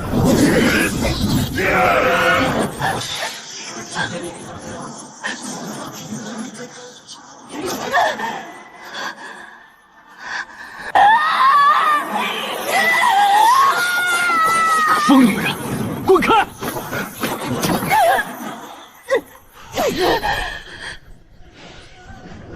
不要斩杀，把他生擒。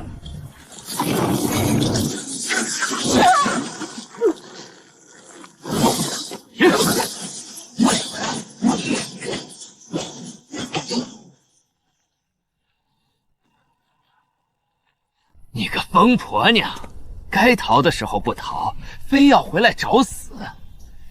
现在老夫就让你求生不能，求死不得。如果交出你使用的替身之法，还有打开这座洞府防护阵法，我就让你死个痛快。看来对你还是太温和了，老夫有10000种方法让你生不如死。哈哈哈哈哈！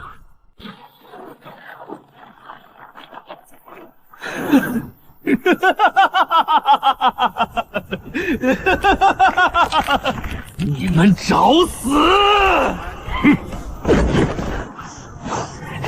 来得正好！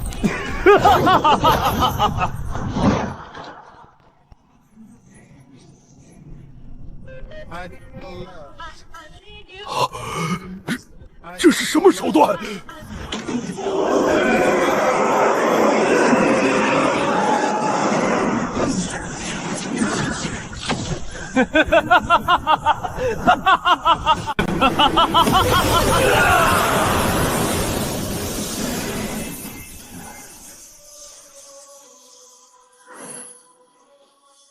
区法术神通，很难跟法则抗衡。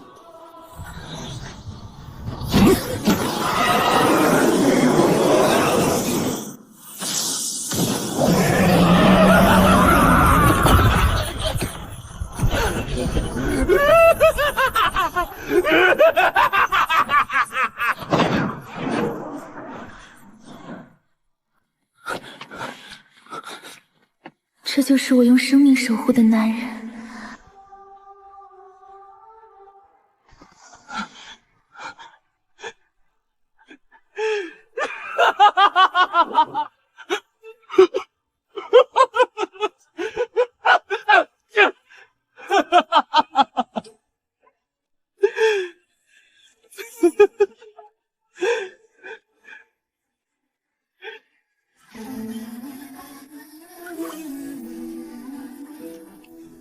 你安心在这里休养吧。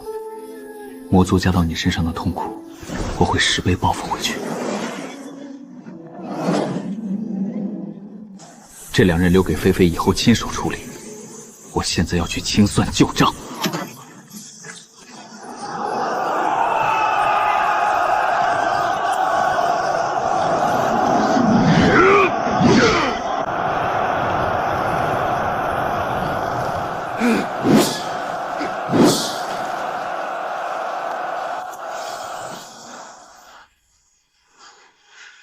诸位师兄弟，帮我顶一下！我以为这一路同甘共苦，经历了生死，原来只是我一厢情愿。他们聚在我身边，只因为我能保护他们。当我无法保护大家时，竟弃我如敝履。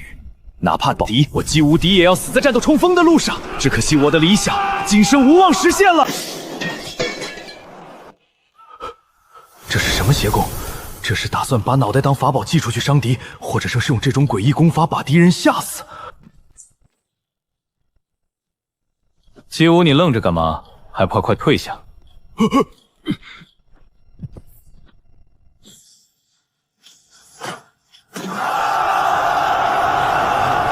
亏我前几天还在心里琢磨着实力能追上楚云霄了，事实却是我与他之间的距离越拉越远。看来我还是不够努力。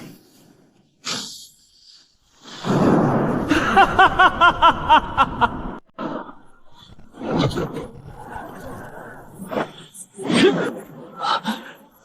有用。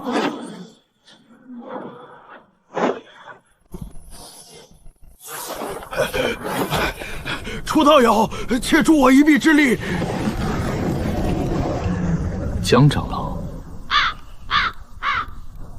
你就是被这5名元婴初期逼到这一步。江长老这次从我手里得到一批丹药，闭关修炼数年，已经成功突破到元婴中期，而此刻追在他释放的魔族都才元婴初期，这也太弱了吧！魔族手段诡异，单体战斗力强大，实在不好对付。是吗？我瞧瞧。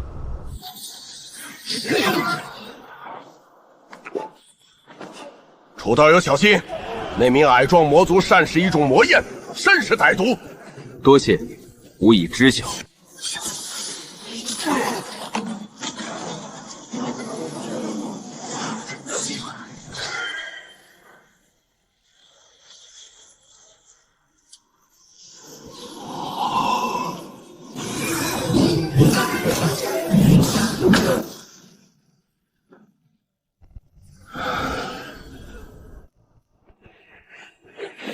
这些魔族尸体对我有大用，我可以放到月石祭台那里献祭，跟仙界兑换宝物。这次一下就得到好几具魔族尸体，再加上大战中死掉的魔族，收拢起来应该比上一次的收获更大。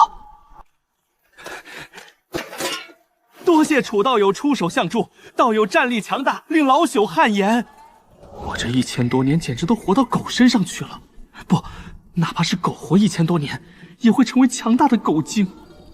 走，我们去其他地方看看。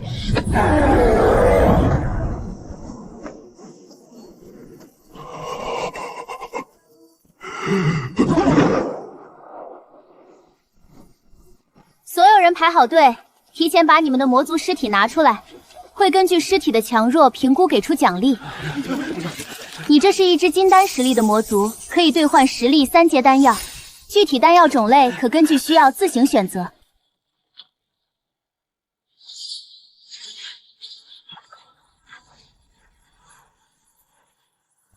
一柄4刀飞刀开怪怪短刃，2个散发微红血光，是血。祭炼前必须平心静气，特别是绝对不能笑场破坏严肃气氛。这几天我虽然大部分时间能憋住，但也有很多时候没憋住。比如昨天上官长老正慷慨激昂给全门弟子训话鼓励，我却突然没忍不在一旁笑得像个傻子。用了3天，这柄嗜血邪刃终于祭炼完成。脑海里涌入的信息说明，此物是仙界炼器学徒的失败品，本想炼成灵宝，却只成了法宝。不过重炼后它有成长潜力，靠杀戮吸血能进化成灵宝。这邪刃沾血就吸干的德行我领教过。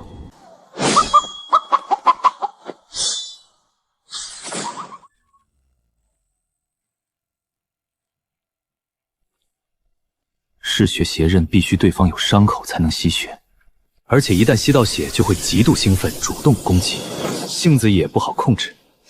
杀鸡试刀后，刀身隐隐有血光流动，似乎更锋利了一丝。实战威能以后再试。菲菲这次伤得极重，除脑袋外全被打成浆糊。我用施法则符符文解9眼魔族，让他神魂清醒受虐的秘术。他昏睡至今，我把剩下3粒圣洛全喂给了他，药液里加了数千年的强筋健骨灵药和剩下的木属性细足丹，这次等于帮他重塑一副天才肉身。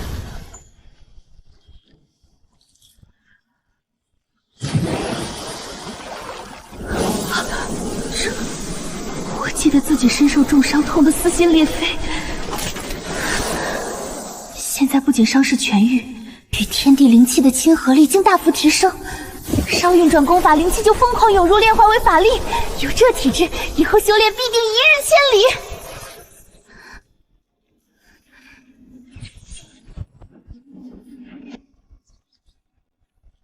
菲菲，你终于醒来了。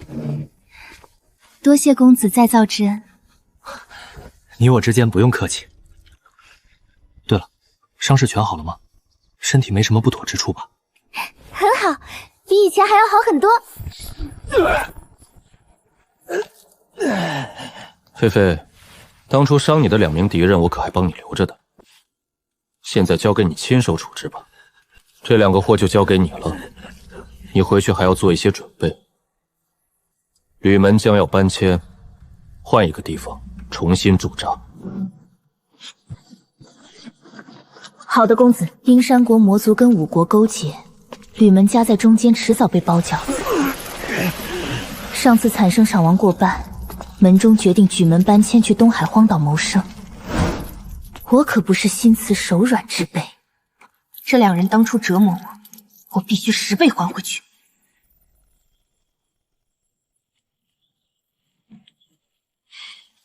全门分成几支商队横穿大陆。菲菲本来的容貌太惊艳，之前引来城中大批修士尾随，甚至出手争夺，惹了无数麻烦。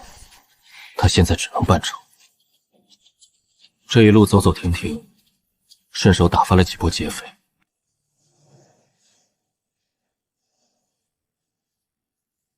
这陨星岛直径200-300里，一片荒凉，毫无建筑。吕门耗尽腰包，从濒临灭国的小国手里买下此岛。如今全门只剩5名元婴，12名金丹和1000多底层弟子。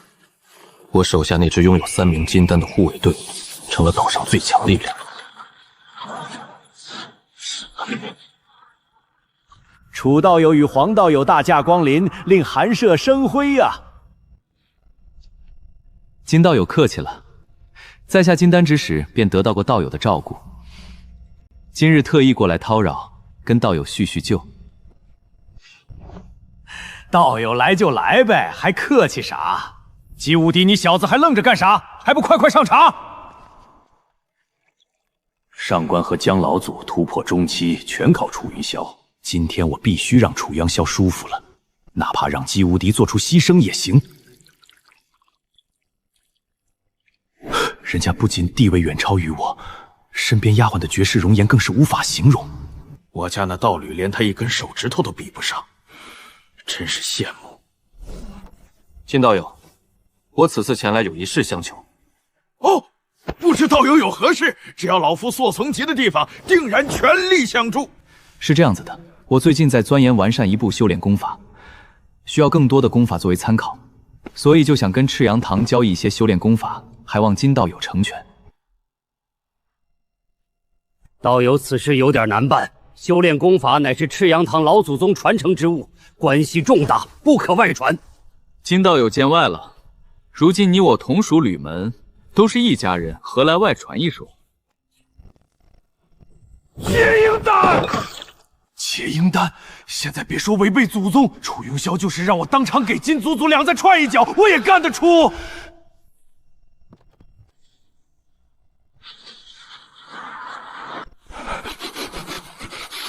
成交！我可以让楚高宇到赤阳堂藏书炉中亲自挑选有用的功法，随便挑，随便选。上次朱玉帮我吹枕边风拿毒方，这是给他的报酬。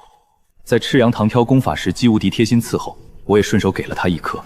未来修仙界险恶，吕门诸人一荣俱荣，大家一起变强，将来才能抵抗惊涛骇浪。义父，公子带着功法闭关，门内高层也全闭关了。陨星岛现在一穷二白，我必须扛起大局。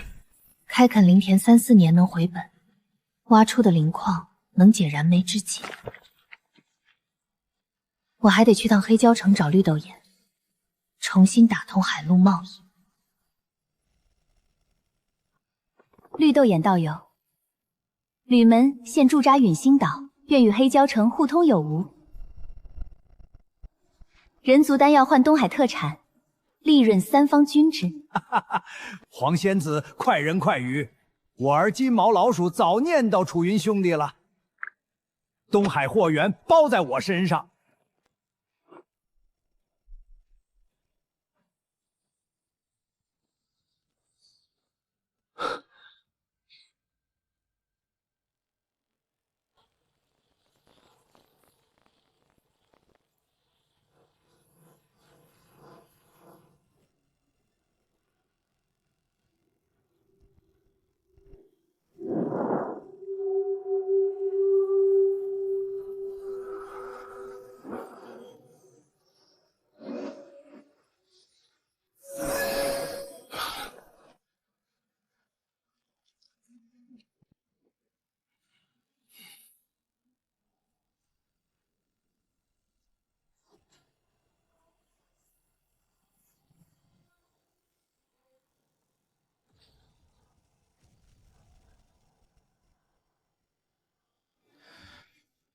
唉，又得重新弄。快党在空间建模推演虽然方便，但这129000多种方案全靠试错。刚才这经络自然要是发生在肉身里，我不死也得重伤。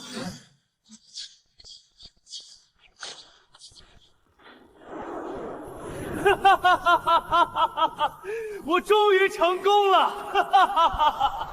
耗时1000年推演融合，这门包容万象的混元功终于诞生。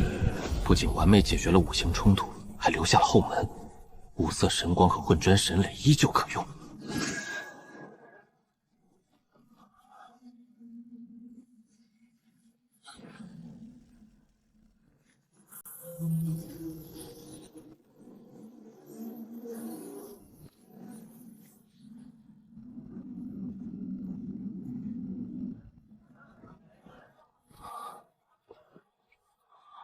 菲菲真了不起，我手里不缺钱，靠的是空间。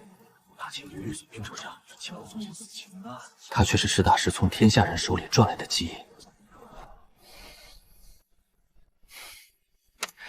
黄仙子，我这次代表大秦王朝向你们采购的这批物资甚是重要，拖延不得。云贤公子放心，所需物资，陨星岛上一定会如期交货。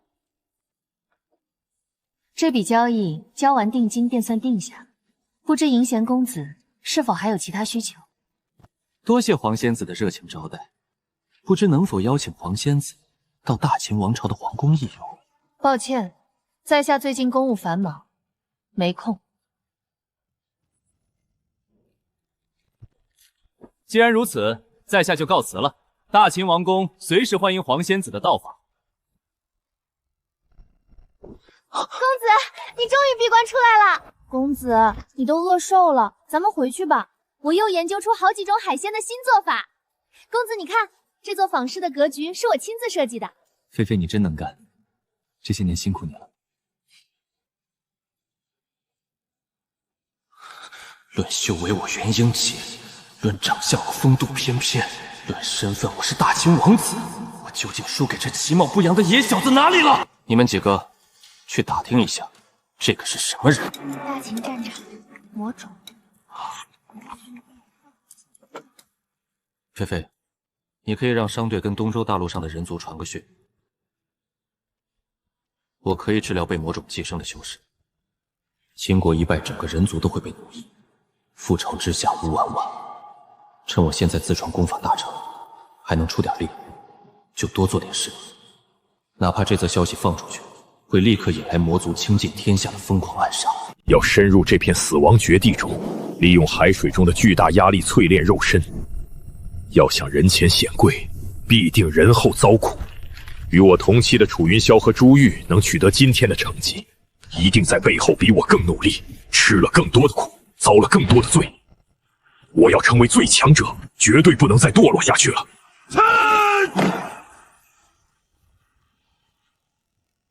我怕一睁眼，眼珠子会被挤得掉出来，暂时只能停留在这个位置了。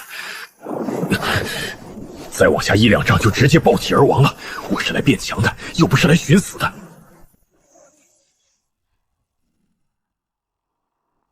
这包浆灵果碰到就炸，威力巨大，但碰不得。以前在月石广场靠阵法被动防御，现在正值多事之秋，我得把它当主动武器用。在空间里，我就是主宰。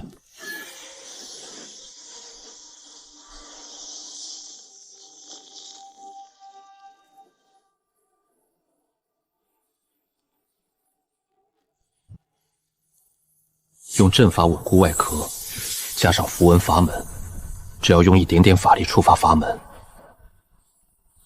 外壳溃散，爆浆灵果自然爆炸。简单方便，不费法力，跟用符箓一样。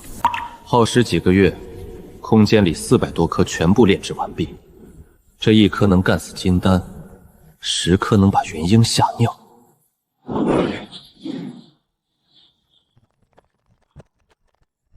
菲菲，我自己留了100颗，余下的300多，你给吕门和手下护卫队的金丹修士们分下去。接下来，我要开始为人族修士治疗体内寄生的魔种，必然会为陨星岛招来灾祸，让大家都提高一些战斗力。菲菲，我手里还有一粒多余的结营丹，你拿去看看给谁用比较合适，就找个借口奖励给谁吧。好的，公子。咱们能治疗魔种的消息已经在东周大陆传出去了，现在已经有一批修士正在往这边赶来。按公子的规矩，治疗除灵石外，还得交一只同阶魔族尸体，收费不高，不至于倾家荡产。但金丹修士想杀金丹魔族，得带亲友团。我已在岛上偏远地带划出接待区，布满阵法，防止打斗破坏。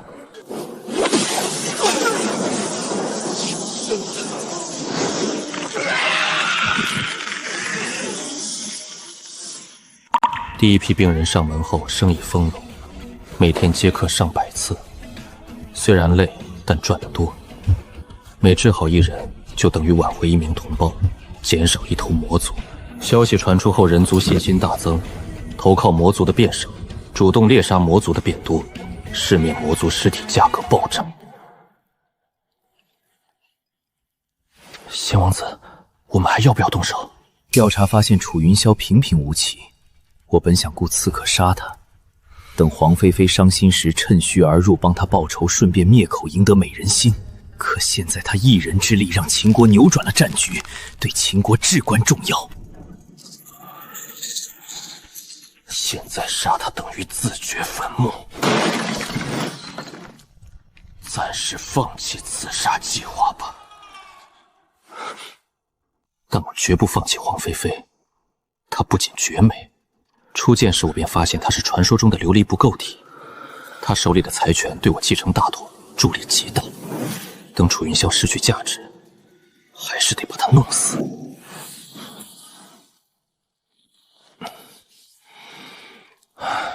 今天又接客281人，得到281具尸体。这段时间积攒了近20万具魔尸，等有空得再用玉石祭台献祭一次。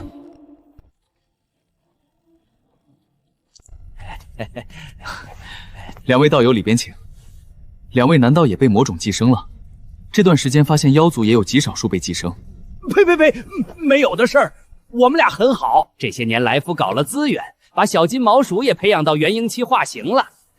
我这次找你是因为另一件事，你可还记得，当年老夫曾与你有约，结成元婴之后，将有一段大机缘。不知道有所指何事？老夫偶然机会发现一份上古地图，顺藤摸瓜查阅资料，发现一座上古秘境，应该是上古某大型宗门遗迹。根据典籍蛛丝马迹，里面也许存有能帮助突破化神的大机缘。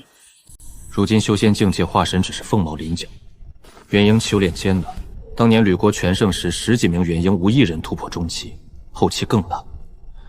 金和江老祖拿了我大量丹药，闭关20载也没到后期，而且就算到了后期，突破化神的宝物也极度稀缺，全掌握在秦国、齐国、楚国和东海大族手里，普通人根本没戏，只能把希望寄托在上古遗迹。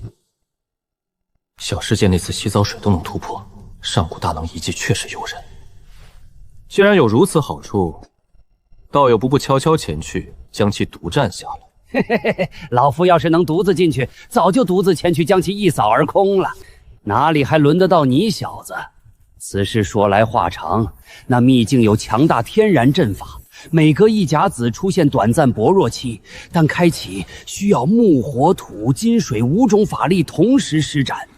我修木，我儿修金，还得找3个。上次感应到你竟修炼了5行法力，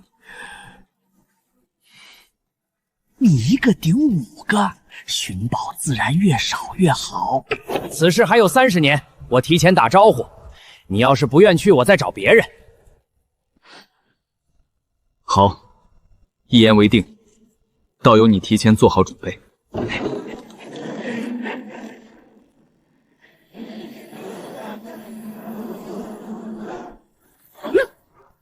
完了，今天来的不是时候，摊上事儿了。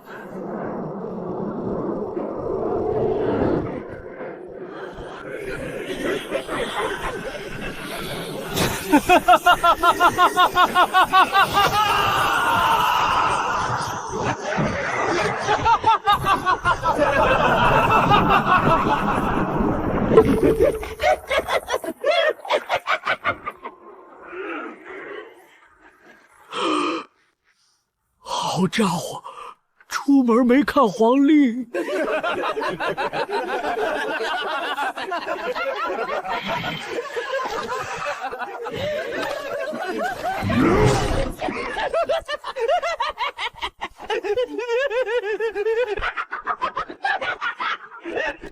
住嘴！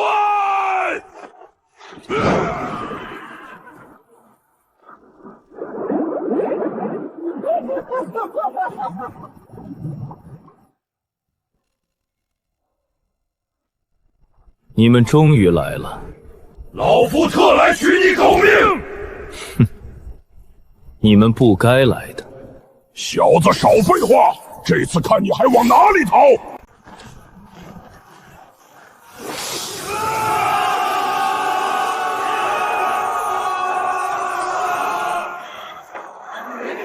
杀了他！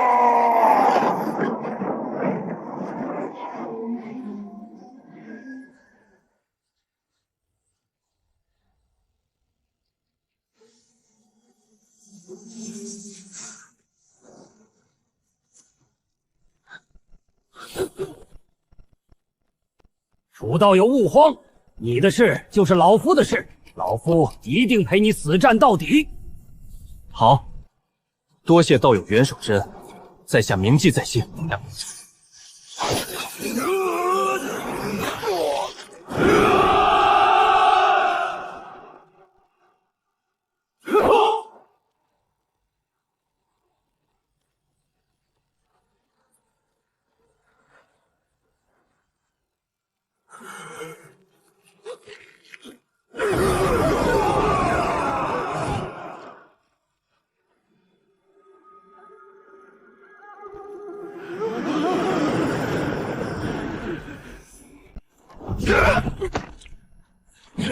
何方鼠辈敢藏在暗处偷袭？我躲在最后面，根本没动手，怎么这也能被揪出来打？真是倒霉透顶！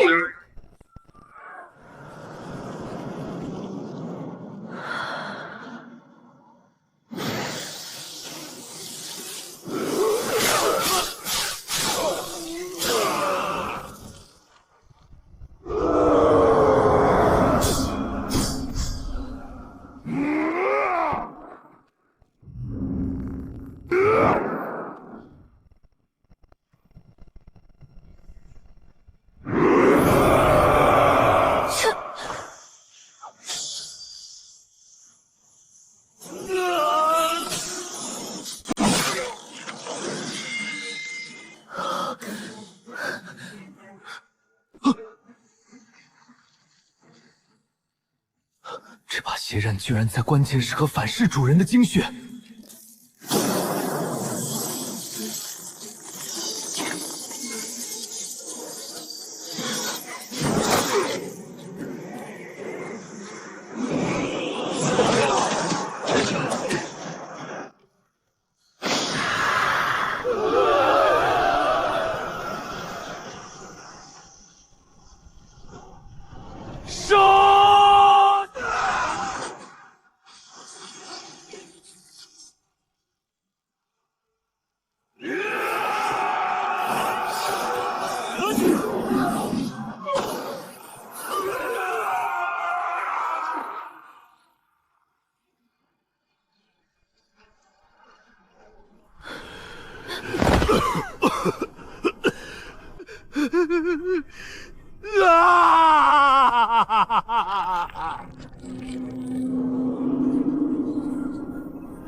本把大秦的嘉奖直接发给皇妃妃一亲芳子，没想到他和楚云霄全都闭关谢客，连个人影都见不到。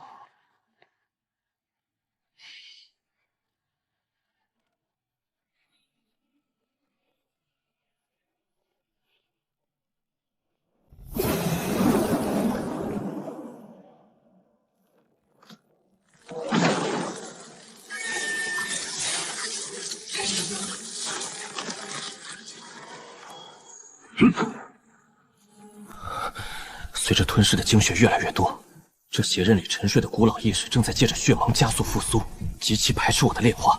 上次战场若非收得快，他完全能全面敌我。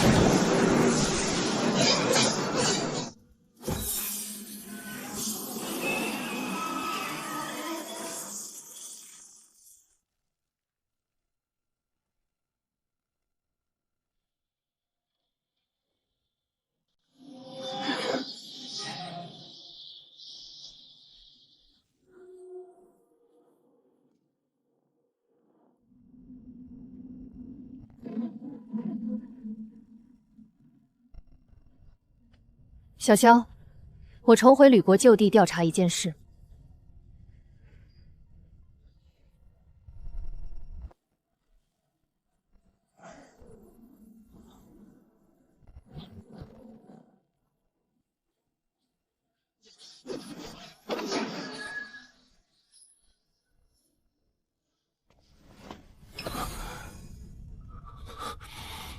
这很明显是一件女士的裙子。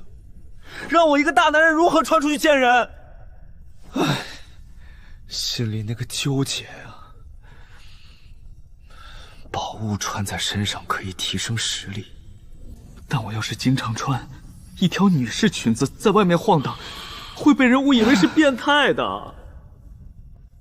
要不自己先试试，也许上身之后就能变成男装也说不定。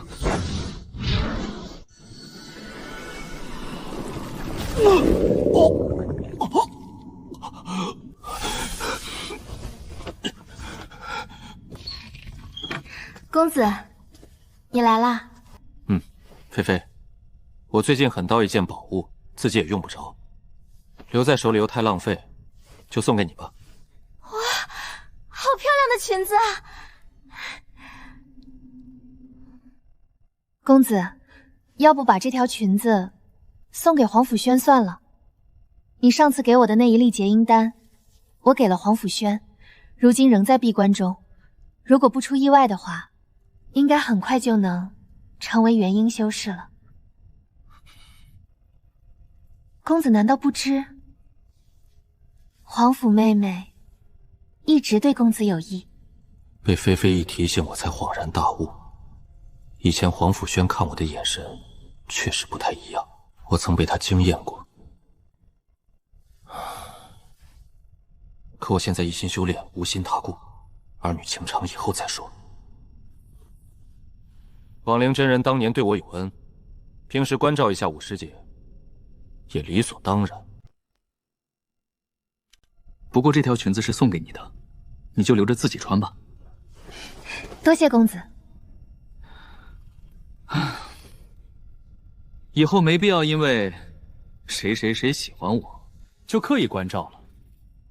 这天下喜欢小爷我的，没有10000，至少也有8000。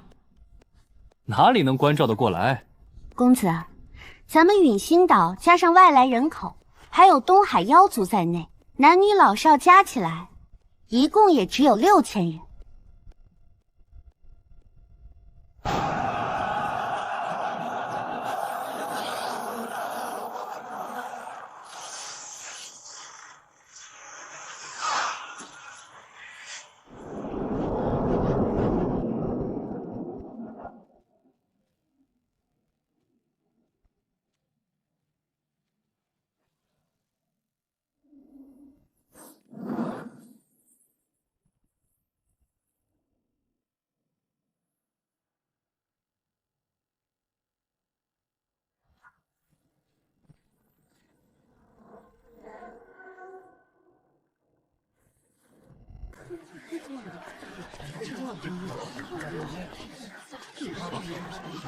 见过楚神医。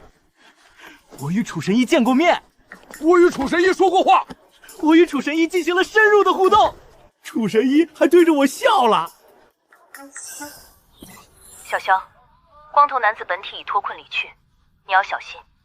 看那青铜柱和锁链品质，他实力至少在化神以上。那柱子我用尽全力也无法驱动分毫。我们当年斩了他分身，我又吞了他血线，对方极可能来寻仇。紧张了好几天也没用，派人去找化神期的光头男子，犹如大海捞针。等他找上门再说，我还是抓紧增强实力和逃命本事。我手里的替死傀儡加千里挪移符加飞鱼速度组合，能摆脱危险，快速逃离。哼！替死傀儡主材料九曲连莲，已用上5000年以上的莲藕。千里挪移符，用6000年黄桑树皮做符纸，能瞬移600里。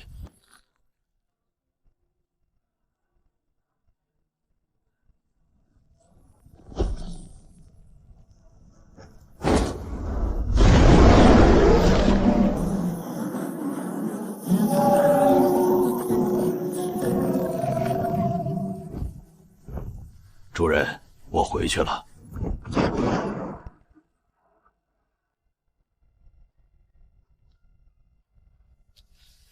空间灵药最长10000年，可这藤蔓至今没开花结果，它10年才长1片叶子，现在已有近1000片。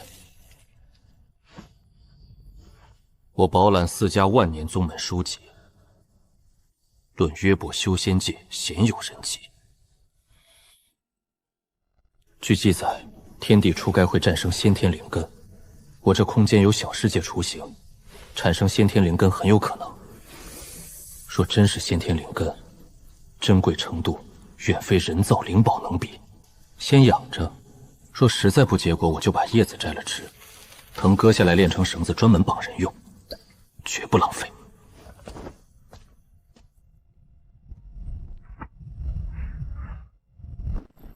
万年灵药药性太猛，飞鱼能生吃，我服用还是得炼成丹。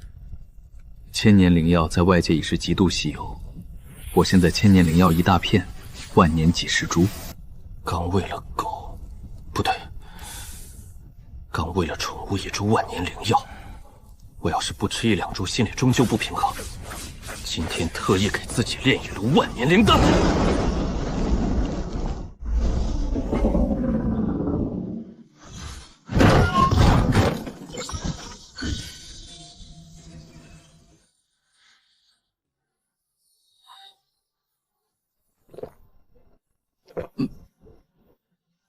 丹是好丹，就是这大小不太好吞，容易噎着。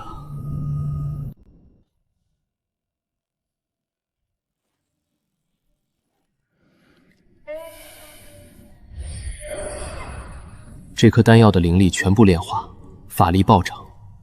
以我现在的资质，无丹药辅助，从元婴初期修炼到中期至少要500年。普通修士终其一生也摸不到中期的边，这颗药定我100年苦修，就连服令突破中期。但法力暴涨导致虚浮，掌控力下降，就像当年菲菲刚结营时一样，不能贪快，坏了根基，法力彻底稳固再说。可惜了，若无这虚浮毛病，靠空间万年力药，直接把自己堆到元婴后期，足以在东周横行。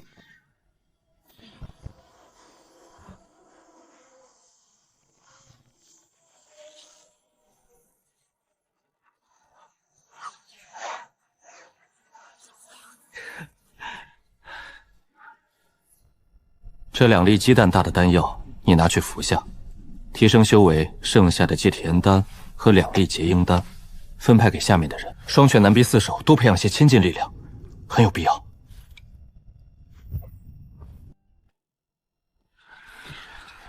经过这些年来的不断损失，我们在此界的族人正在萎缩。长此势下，我们好不容易打下来的地盘，恐怕就要守不住了。彻底打通2界通道的进度必须加快了。只要通道打通，就会有大量圣族从圣界往这里而来，踏平此界。此事皆由那个名为楚云霄的贼，只要将其除此局轻易可破。依我看，不如重新派出一支更强大的队伍，势必要将此贼斩杀。对，楚云霄，此贼不死，圣族将永无宁日。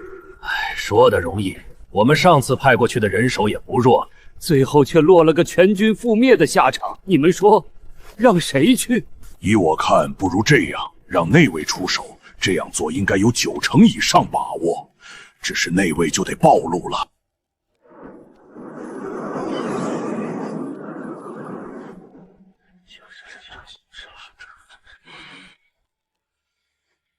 在下奉命，请您前往大秦国，为我朝一位重要人物医治。不提供上门服务，想治自己来岛上。哼！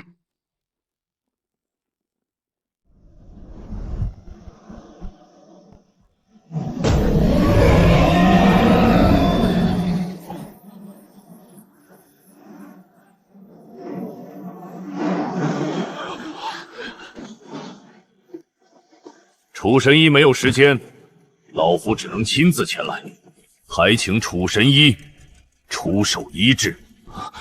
竟是权穷天下的大将军。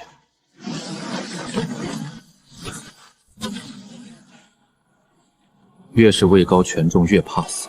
出门看病摆这么大阵仗，这阵势既能防备外来攻击，同时也能困住阵中之人。这老小子该不会打算光天化日对我图谋不轨吧？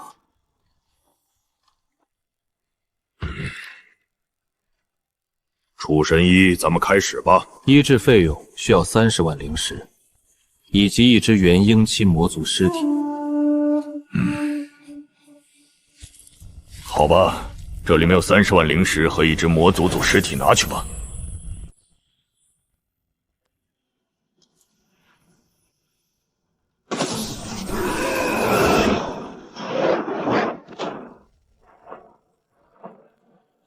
结阵！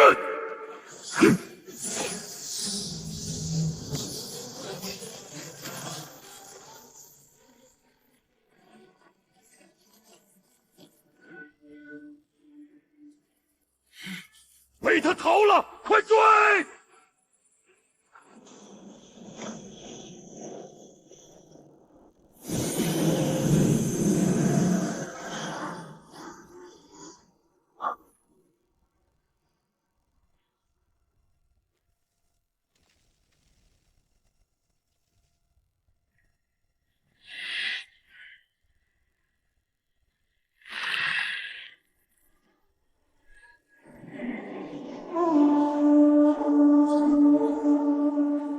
楚云霄意图刺杀大将军，失败现已逃窜，胆敢阻拦者，与其同罪。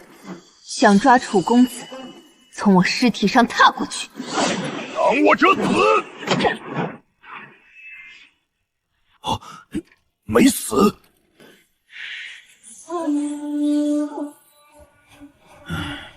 难道此子是受上天眷顾不成？竟然如此难杀！唉，想我祖上曾是鲲鹏，何其的威风！未曾想家道中落，我竟落得每天逃命的下场。好啊，下回遇到秦国大将军了，你先上，跟大将军大战300回合，给我争取跑时间。算了，本鱼懒得跟他计较，先带着你暂避一下。这货相对于鲲鹏还只是青少年，喜欢发豪言壮语。他战力虽强于同阶，但还跳不过元婴后期。倒是我自己，若定神符处于全盛，再有人舍命帮我牵制大将军一瞬，顺便扛住另外8个元婴，我还真能投机取巧赢他。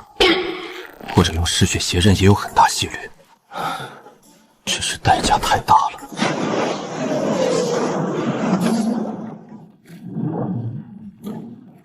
妖族有抽取高阶血脉弥补自身的邪法。飞鱼这种没后台的异种极易沦为猎物。上次扮白猿，把白猿族坑惨了，这次换个皮肤。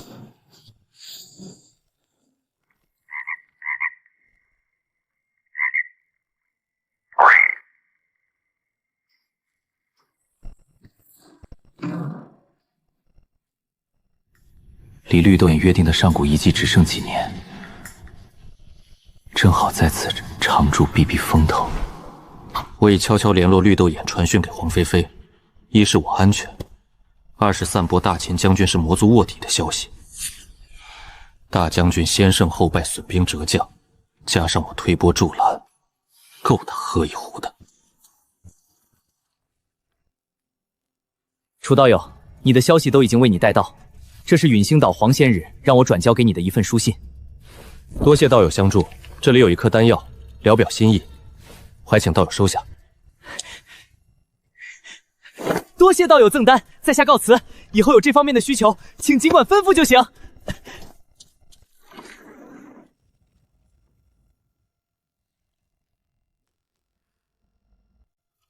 菲菲信上说，大将军追丢我后，留下2个暗探在岛边监视，被围了一肚子火的陨星岛众人，当天夜里直接弄得暴毙身亡，尸骨无存。大将军回去便宣布我行刺失败，负罪潜逃，大秦王朝正式通缉我。不过二阶楚掌握的情报显示，大将军回去后神神秘秘在密谋大事。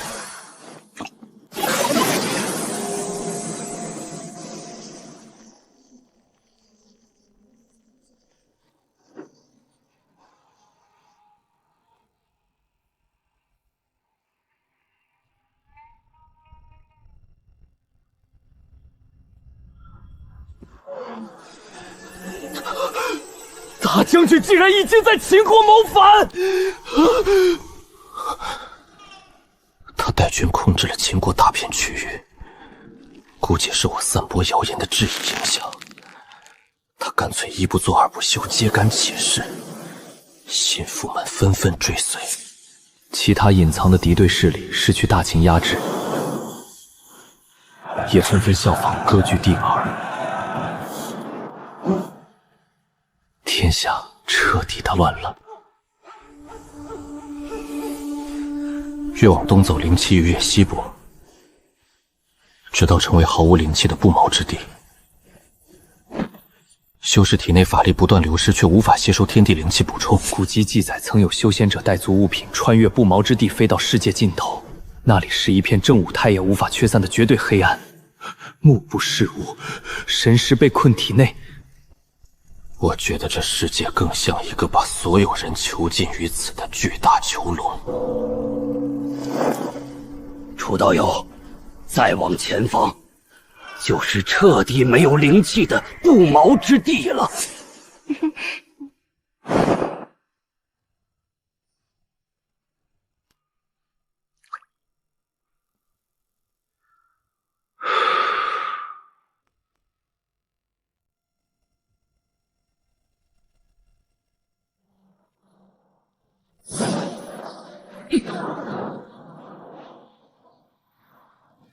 道友，你说的遗迹就在这里面，这要如何才能找到？绿豆眼极其谨慎，遗迹具体位置连金毛鼠都没说。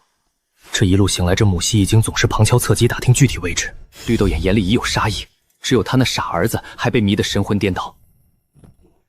不急不急，咱们这一路飞行了1个多月，不如先在前方小岛上休养一会儿，等恢复到最佳状态再说。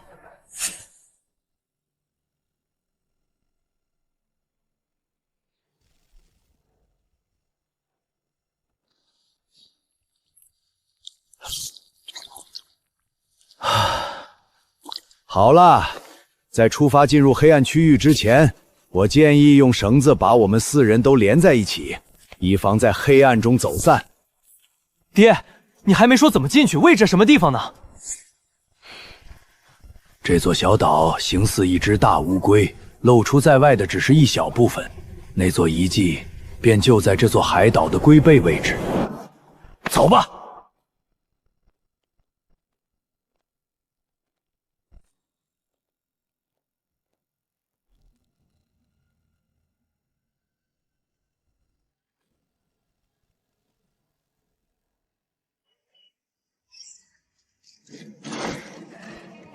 黑暗阻隔了追踪信息，后面的路只能咱们自己找了。走吧，跟上去。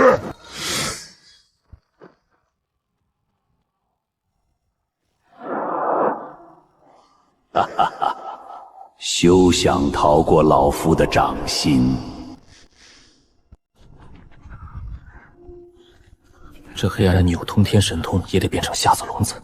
我一路上不断掏出爆浆灵果，安置在路边石缝里，只要后面追踪的人碰到，必然被红色腐蚀浆液浇一身。大家小心点，跟着我的脚步。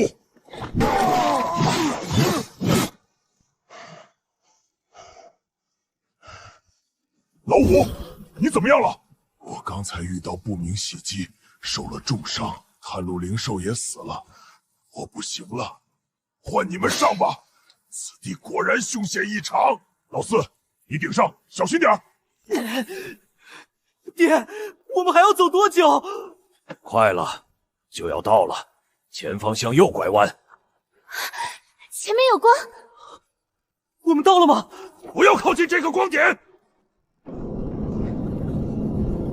终于到了，前方是一道光门，只要穿过光门，里面就是上古遗址。小西西，你干嘛呢？小西，你干嘛？现在不是开玩笑的时候，快放我下来！你不是经常要我咬你吗？现在怎么不喜欢了？放我先进去，留你儿子一命，否则休怪我一口将他吞下。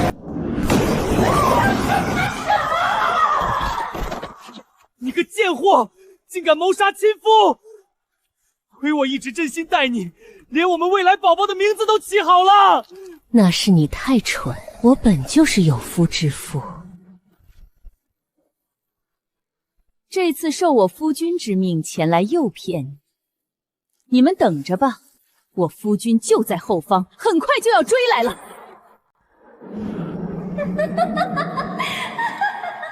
孝之法则声波轻易穿透绝对黑暗，给我提供了精准坐标。说吧，是谁派你来的？你们不能为难我，我是黑蛟族五长老的亲近之人，是五长老派我来接近你们。五长老他在我身上布置了追踪禁制，随时能找到我的位置。黑蛟族五长老连爱妾都舍得派来当死金卧底，这绿帽气度，我真学不来。金毛，你给老子滚过来！现在给你一个改正错误的机会。金毛饶命，我不是故意要欺骗你的，其实我心里只有你。那我便要弄清你心中真实想法，看看你心底究竟作何想法。好了，还请楚道友一起出手，打开入口处的禁制。此地有一座天然形成的大阵，无人操控却能一直运转不息，每60年一个轮回，才会出现光门这种阵法薄弱之处。此处以5行轮回相互克制，任何一行单一属性进入都会被其克制。我出火、土、水3种法力，你们俩用木和金2种属性法力，同时施展。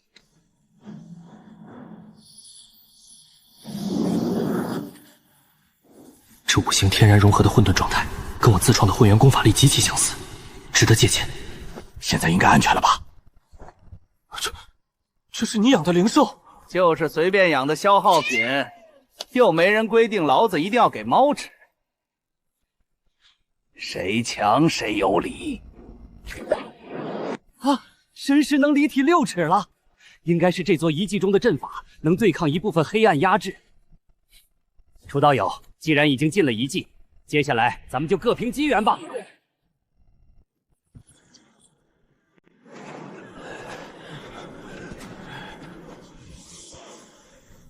这一路他们走在前面，所需要经历的凶险更多，现在肯定也是人人带伤。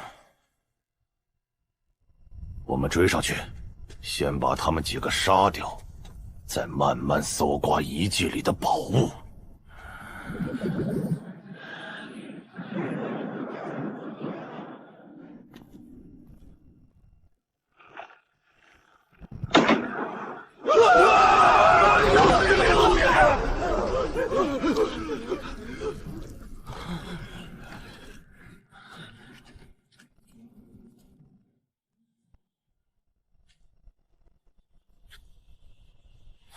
费了这么大的劲儿，鞋子都磨破了一双，居然是一座被搬空了的遗迹。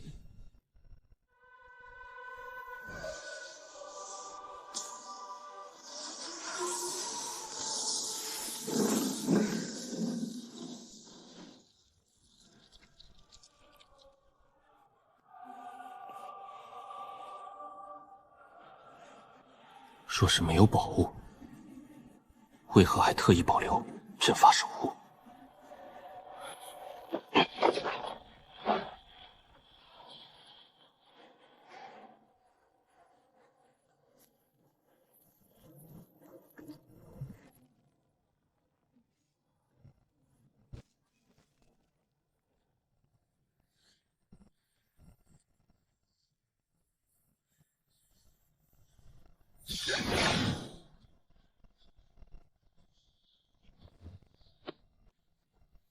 我是元婴修仙者，而且修炼了混元功力，这么一点热，里面连灵力都没有，跳进去洗个澡也没问题。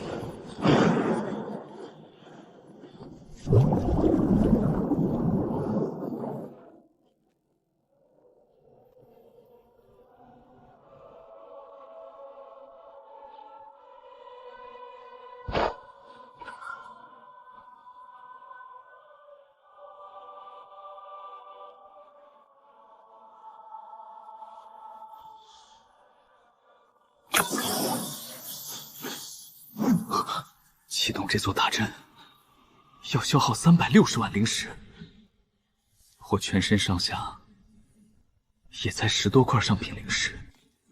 这难道是一座超大型传送阵？在这片黑暗之外，也许还有一个更加广阔的世界。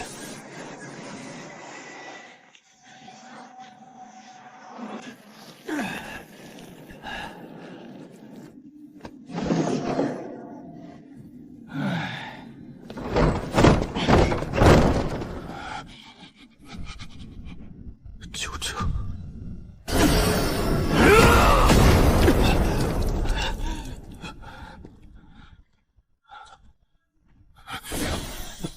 都有什么人？明人不说暗话，虽然道友异形换容之术有些奇特，我猜道友应该就是黑蛟族的五长老吧？是又怎么样？此地遗迹有德者居之。五长老误会了，此地宝物自然是有德者居之。我们父子来找五长老，是想要与你合作的。好，我同意。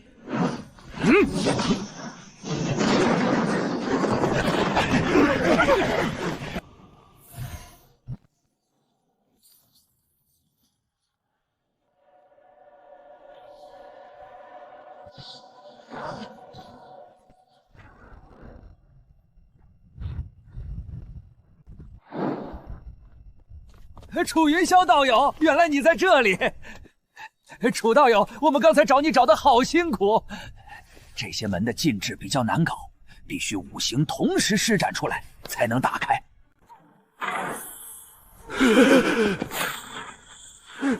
糟了，我们好像出不去了。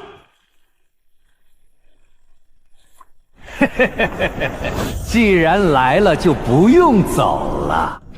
你什么人？你是化神期的元神？我的身份并不重要，老夫在这里等待了数万年，今天终于见到几个活人，都留下来陪老夫吧。他在夺车，我们不如趁机杀了他。哼，迟了。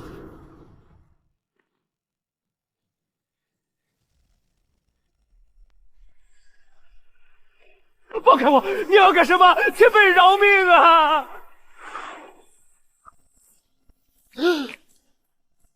这老东西要吞掉咱们元婴，大家并见他！区元婴期的蝼蚁也敢在老夫面前动手？好，好，好！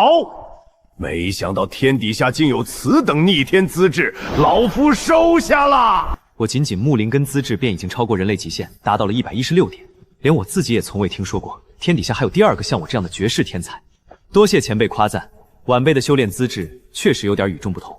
前辈，你看看我，晚辈的修炼资质也很不错的。还有我，老夫没白等，你的身体老夫收下了。没想到修仙间界还有如此宝地，哈哈哈！何待老夫发财了？啊！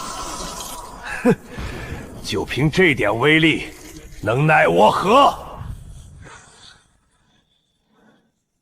在我的空间里，我是主场，化神强者领悟法则，但在空间里没有用，能调动天地灵气，但我让你连灵气的边都挨不着。不过就算如此，我仍然累得半死，才把这只元神驯服。有种就放开禁制，与老夫大战300回合，或者你就直接打死老夫。留着他这条老命，我还想从这个老货嘴里出一些情报来。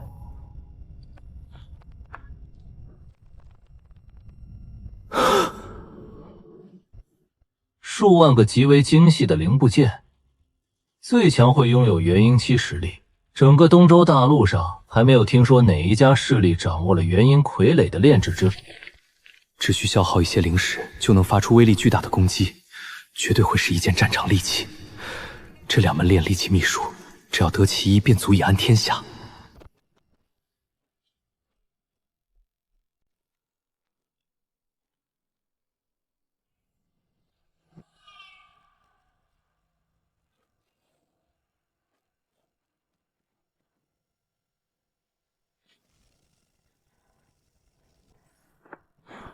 这位道友一定是误会了，我们父子真没找到你化神机缘啊！哼，别以为我不知道，你这次就是冲着化神机缘来的，现在说没得到，鬼才信！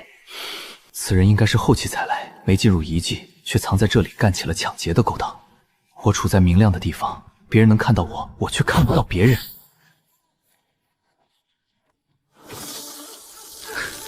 太缺德了！啊！无耻之徒，去死！去！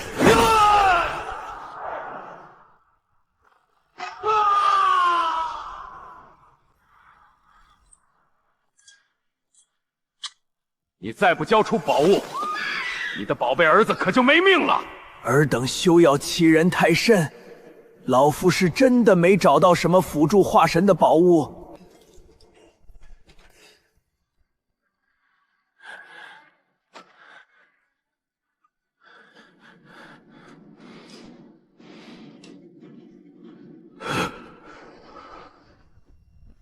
够了，孰可杀不可辱！你杀了我吧，但求速死啊！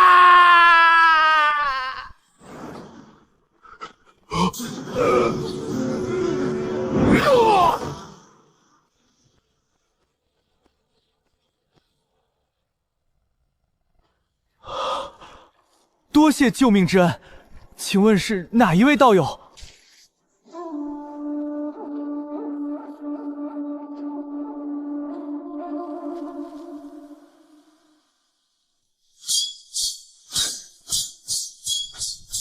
贼子受死！哎！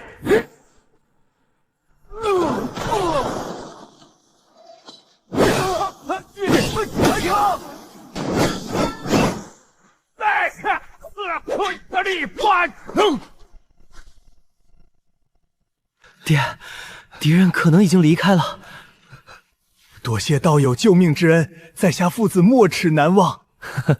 道友不必客气，举手之劳罢了。楚道友，你没事？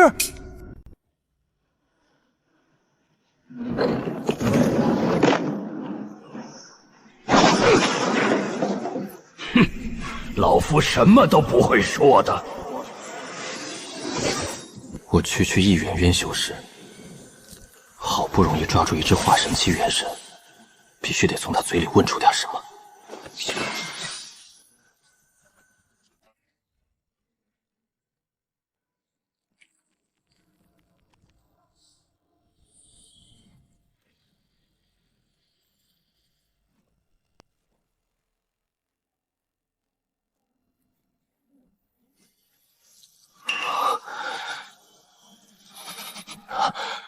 龙血荔枝，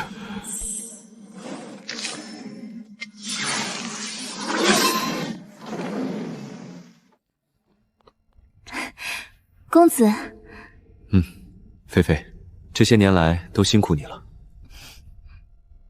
我这次在外面得了不少好东西，你看，这是什么？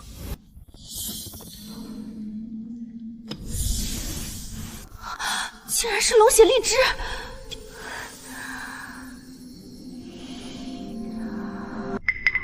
公子，你吃了吗？我已经吃过了，这2颗都是给你的。好的，那我先吃1颗尝尝味道。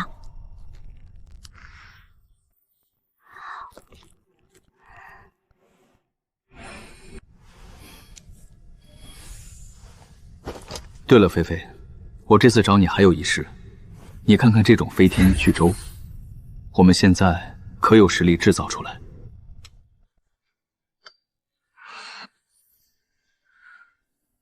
这种飞天巨舟炼制难度确实很大，但无论如何，咱们都要将其炼制出来。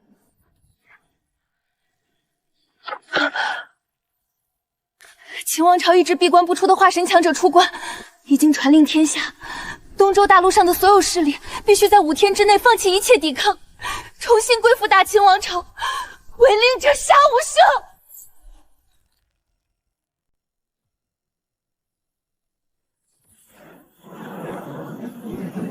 今天老夫就要让天下人都知道，背叛大秦王朝就是死路一条。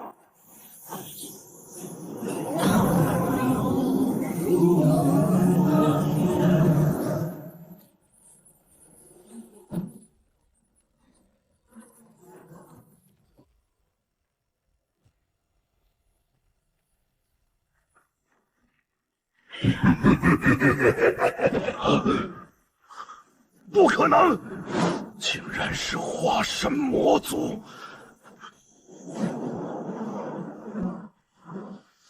没有什么不可能的。现在立即投降我们圣族，老夫可以给你留一条活路。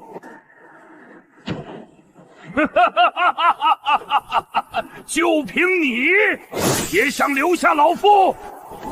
这当今天下能留下老夫之人还没生下来。为了等待你自投罗网，老夫早就准备好了天魔大阵。不好，今天时机不利，还是先撤走为妙。想逃没那么容易。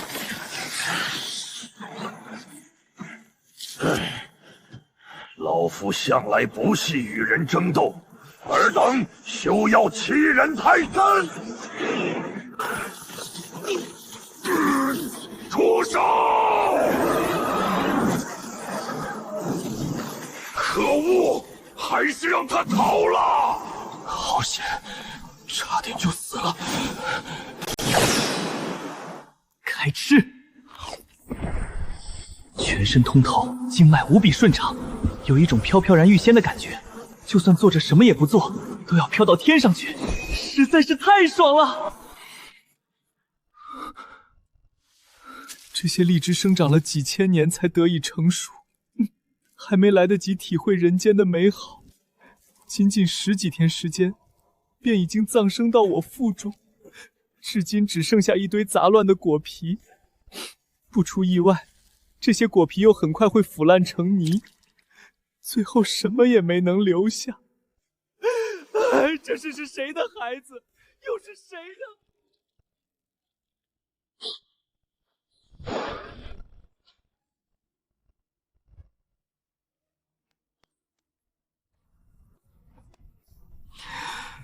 又被这门功法影响到情绪了，幸亏没被人看到。这事要是传出去，我以后还怎么见人？搬家走掉的那一群蟑螂，要不要灭口？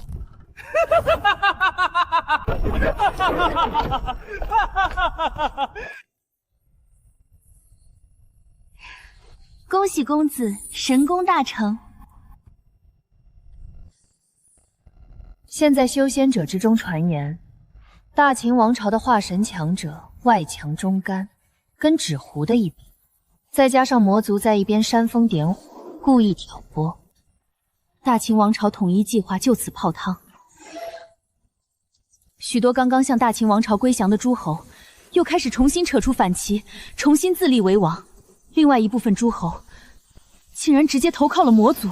天下将有大动乱，我上次交给你的那一套飞天巨舟图纸，你看的怎么样了？我正在组织炼启师研究炼制之法，这套炼启图谱极为深奥，还需要一段时间才能出结果。为了防止泄密，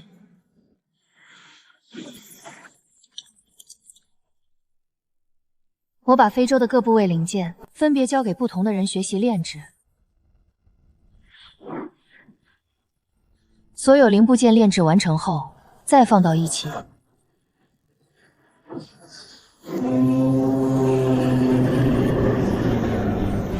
由专业的人组装。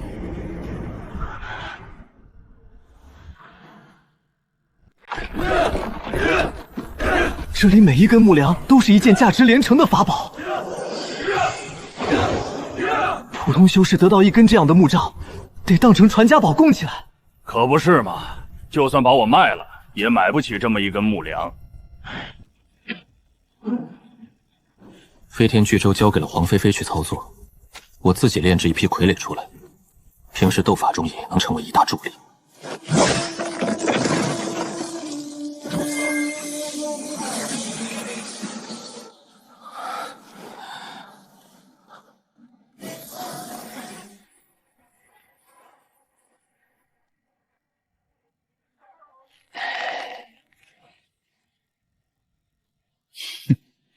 真正实力只有元婴初期，但我可以炼制出一大堆，当成消耗品使用。到时候手一招，无数的楚云霄悍不畏死，上去就是围殴。关键时刻把嗜血邪刃扔给傀儡，同归于尽。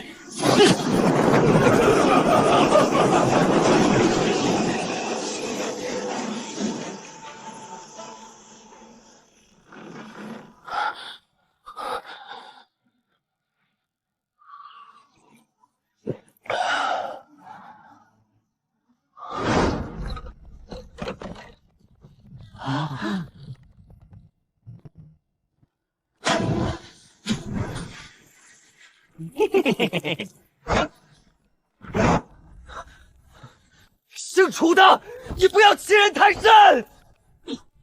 嘿，你也不看看天底下这么多人，我什么不用别人，却选择用了你的形象，你难道不应该好好反思一下吗？再说了，我炼制的傀儡炼成什么样子关你屁事儿。这样吧，看在你也赞助了不少材料的份上，我可以把其中一具傀儡送给你，你自己选一个吧。就这，花费了那么多珍翠材料，就炼出这么些东西，看要不要？要，当然要，就选这个。好，朱兄果然好眼光，带回去一定会有你意想不到的收获。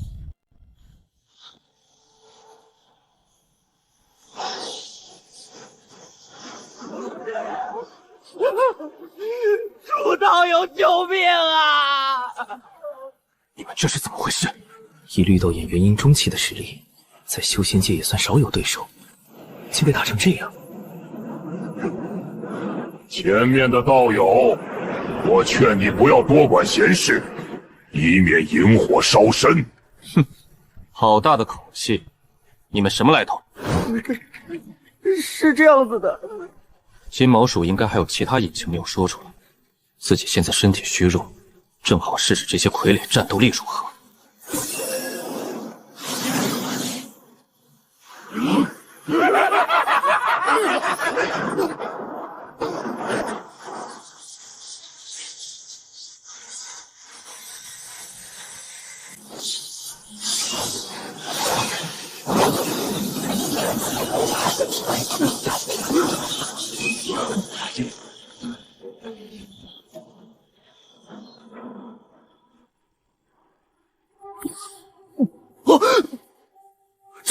这样也可以？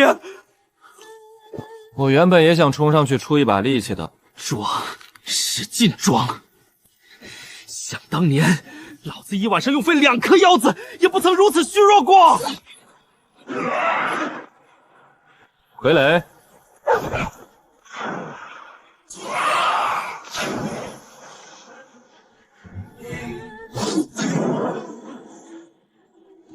子曰：真正的强者，只需要静静地坐在海边，敌人的尸体就会像下饺子一样坠入大海。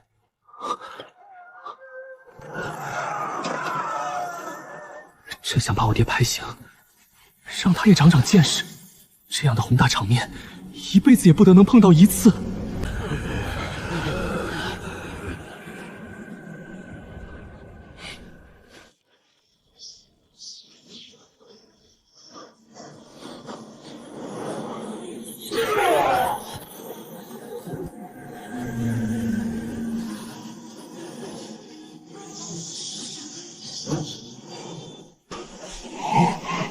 我耗费巨大代价的逃生之术，居然没有成功！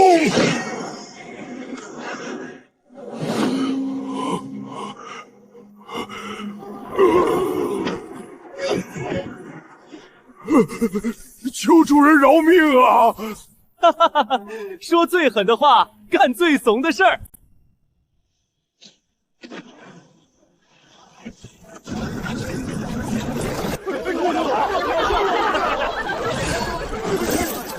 完了，他要是海鲜肉不够卖，会不会直接一刀把我剁了？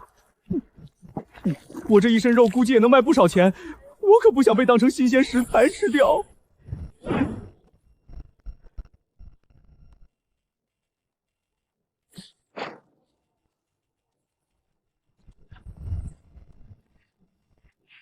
按照这些灵气耗尽的残渣估算，但这1只傀儡就消耗了200万灵石，28只傀儡，这一战足足烧了5、6千万下品灵石。幸亏把海鲜全卖了赚回来，勉强持平。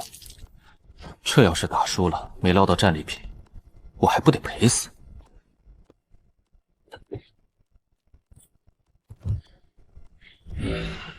把能源核心和意识核心装在臀部，绝对最明智。斗法师头部和胸腔是要害，常遭人下狠手攻击，但臀部肉厚，挨刀也无碍。傀儡就算被斩首，也能继续战斗。体内空间加速时间流逝，需要海量灵石。上次晋级就消耗了上亿，若想冲刺化神，耗费更是天量。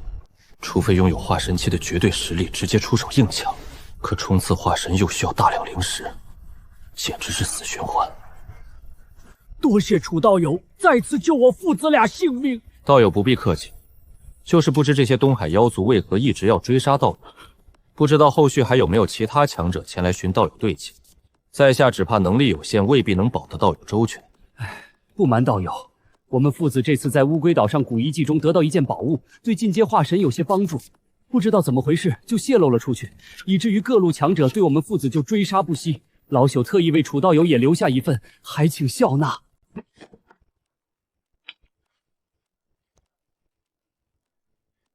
主人，主人，我愿认你为主，从今以后鞍前马后，为主人之命是从。你们因何要追杀老鼠精父子？小的该死，都怪小的我被猪油蒙了心。听人说他们父子从上古遗迹中得到了天精液，便起了贪心。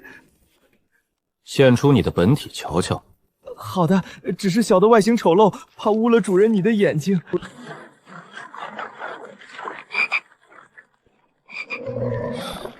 原来是一只癞蛤蟆，亏你长得这么大，也挺不容易的。启禀主人，小的祖患也有金叉血脉，算是金叉里面的一个分支。以后就留在陨星岛上，当一只护岛灵兽吧。多谢主人。好了，既然你现在已经是护岛灵兽，我也不稳待你。我这里有一粒丹药，可增长100年修为，就赐给你吧。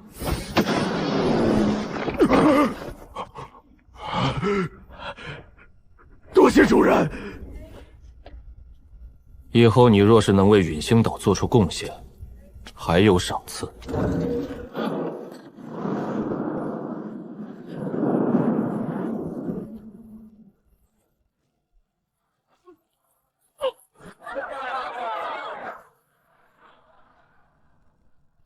这艘飞船长达300丈，宽100丈，内部有房间12000间，可轻松容纳上万人。另外，飞贼上还有专门设计的货仓、餐厅、聚会厅、研法厅、炼丹炼器室等功能建筑。吕门自从迁徙到陨星岛，这些年虽然有很大的发展，但到现在一共也只有8000多人。飞天巨洲上布置有108重防护大阵，这些防护阵可只单开一层，也可以同时开启多重阵法。若是将这108重阵法全部开启，并将其连接融合到一起，成为一个整体，可防御化神强者的攻击。为了使用方便，这些阵法的启动都很简单，几乎可以在瞬间启动。这艘飞天巨洲上面刻画了大量的浮空阵法和风行阵法，虽然体型巨大，但飞行的速度却一点也不含糊。其日常行进速度与普通的筑基修士御剑飞行差不多。这种模式持久稳定，消耗灵石较少。但飞唇上还有一重禁制，只要激发这重禁制，飞天巨唇在燃烧大量灵石的情况下，可达到元婴强者全力飞行的速度。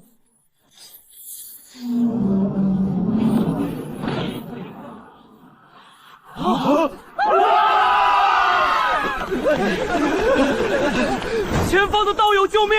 大秦王朝一定会有重罚！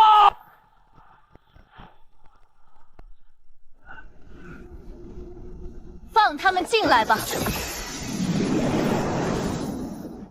大秦王朝的诸位道友，不妨进来一叙。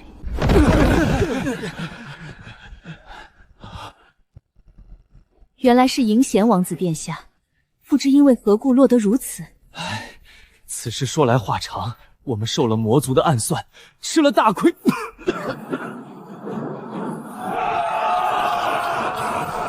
前面的人给我听着！圣族追杀逃犯，所有胆敢窝藏逃犯者，皆与其同罪。诸位道友一定很好奇这艘飞船上的灵能大炮吧？飞筹上一共布置有1000台灵能大炮，现在正好用这群魔族测试一下大炮威能。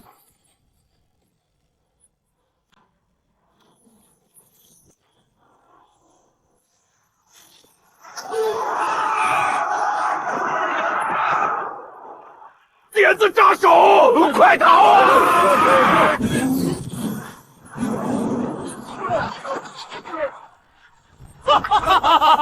你们这些魔族也有今天！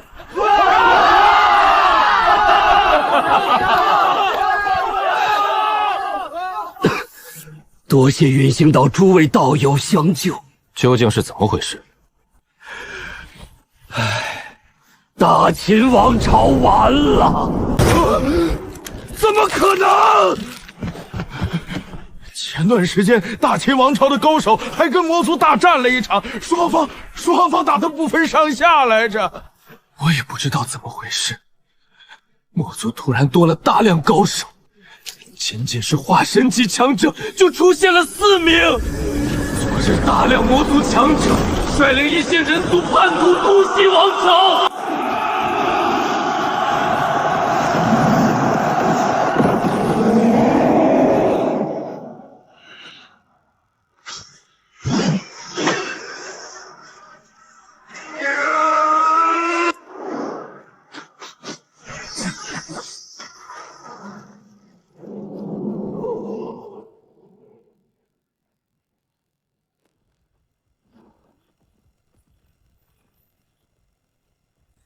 可恨！竟有此事！今天的试验就此结束，咱们还是先回去再说吧。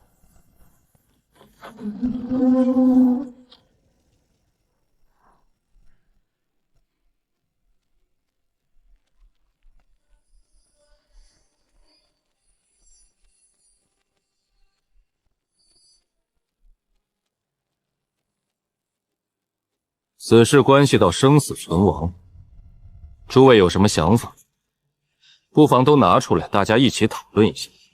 哦，对了，就在刚才，珍宝楼商行也传回了讯息，大秦王朝分布在各地驻扎的军队，都已经完全被魔族打败，大秦王朝全境都已经落入魔族手里，其他各路人族势力一部分已经倒戈投靠了魔族。还有少数仍在坚持的人族势力，恐怕也无法在魔族的攻击下坚持太久。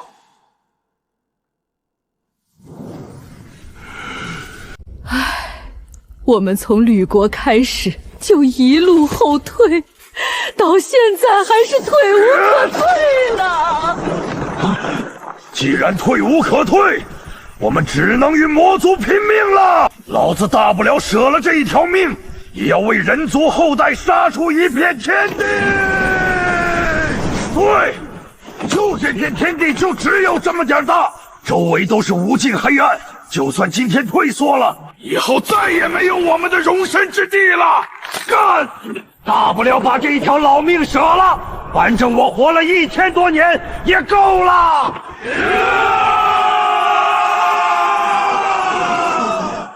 大家想法完全一致。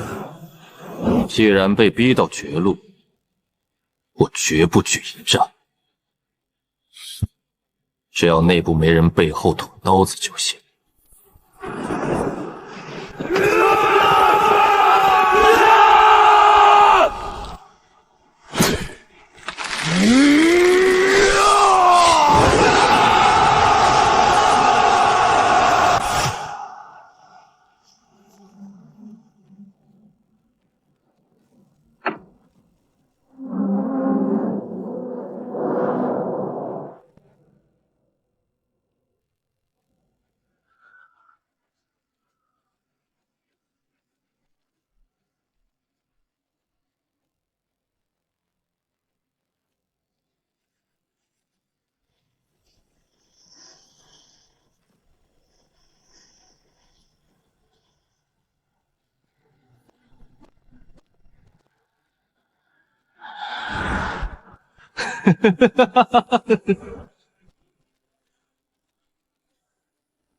公子，咱们这一路如何行进？还请公子拿个主意。这个蠢女人眼里就只有那个歪瓜裂枣的公子，直接无视了大殿中这么多英雄。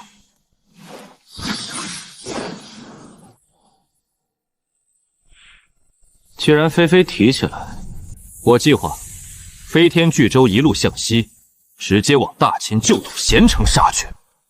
咱们从东海岸进入东周大陆向西，这一路上要经过好几个已经投靠魔族的势力。你费这么大的劲也要杀回咸城，想必是另有所图吧？哈哈哈哈！知我者，上官早祖也。哈哈哈哈！小样，小心我哪一天连你的女人也抢了。不错，我计划这一路上除了要与魔族战斗，惩治沿途背叛人族的势力之外，还有一个目的。大家应该都知道，当今东周大陆上所有能辅助晋升到化神的宝物，都已经被大秦王朝掌控。我这次去大秦旧都咸城，就是想要找到一些与化神相关的机缘。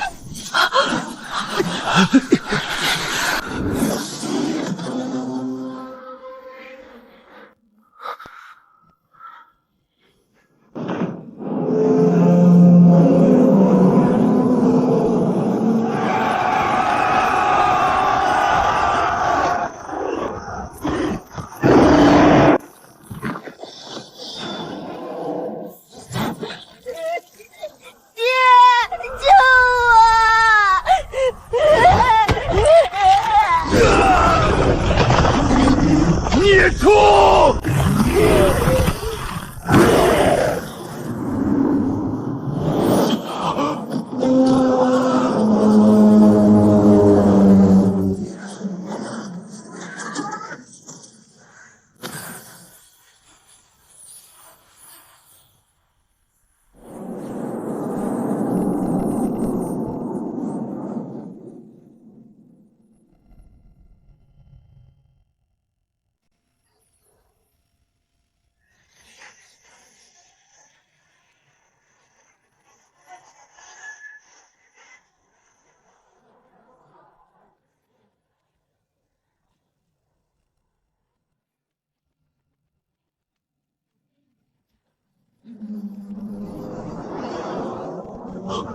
快看，快看，那是什么？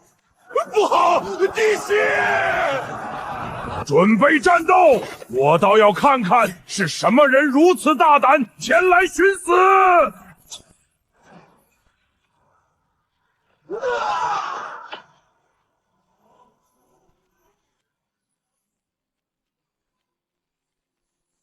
好了，前方驻守的魔族都已经被轰散，我们的时间不多，大家分头行动吧。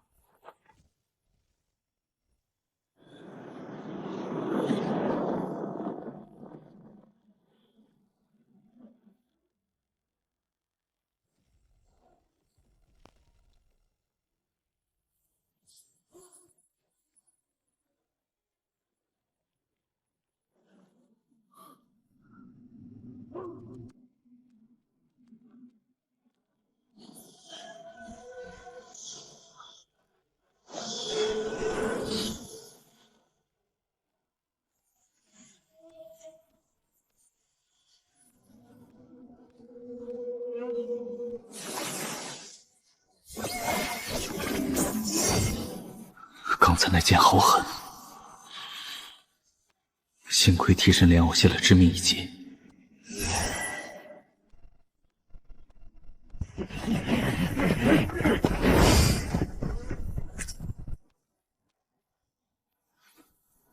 刚就是这几个狗日的剁了自己脑袋，现在脖子上还凉飕飕的。小子，你没想到吧？这里早就被我们捷族先登了。你们就是投靠魔族，从背后偷袭大秦王朝军队之人。哼！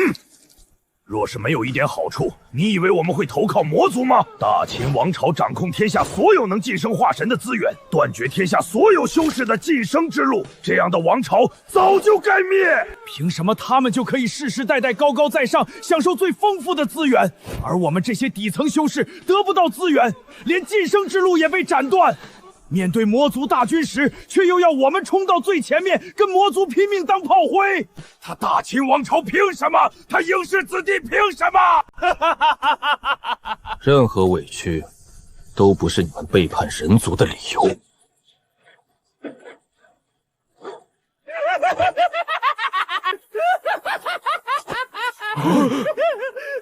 我这是怎么了？为什么要在这时候像个傻子一样狂笑破坏气氛？根本停不下来！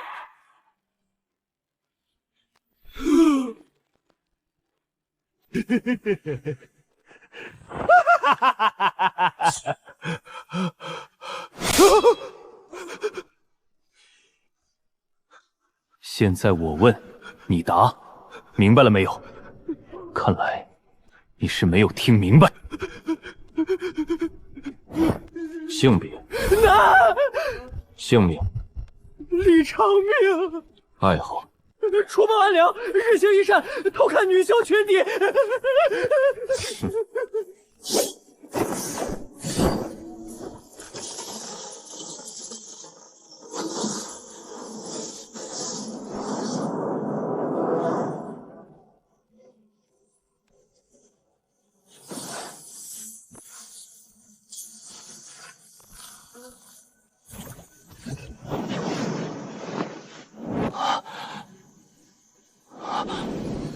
5000年的乌龙堂，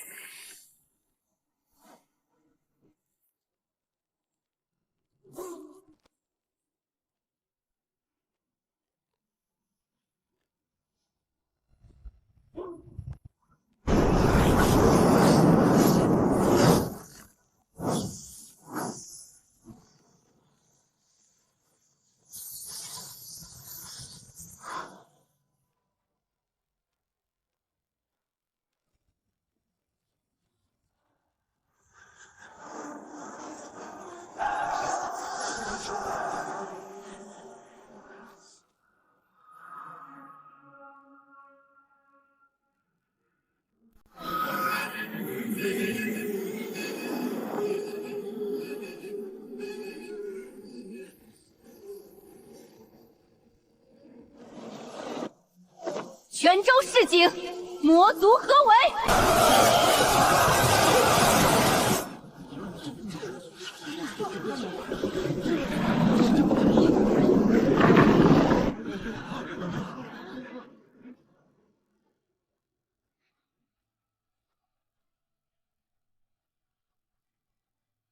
还有20多人没有归队，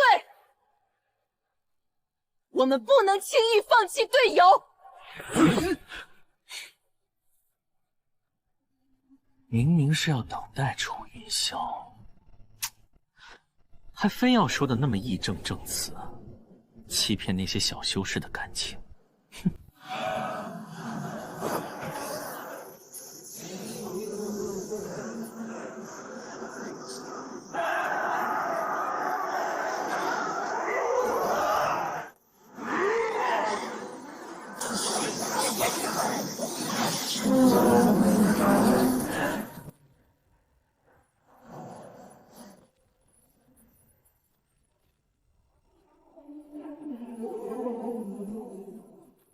不好，是化神强者出现了！快走，再不走就来不及了！黄道友，再不走就来不及了，可能咱们这几百人都要丧生在此。而且以楚高主的手段，我们离开之后，他应该更容易脱身。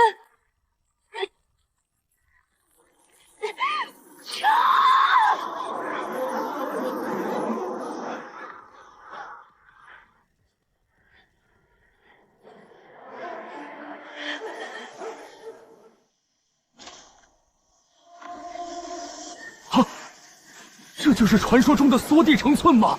传说上古人族也精通此法，可惜到如今已失传了。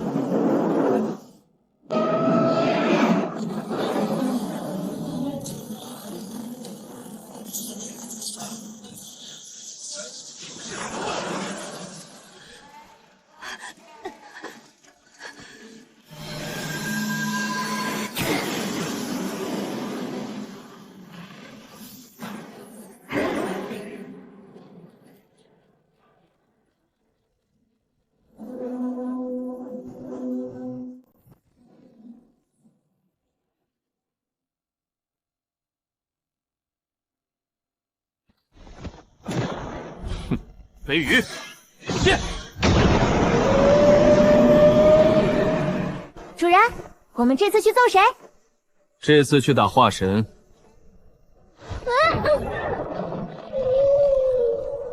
走吧，咱又不跟化神硬拼。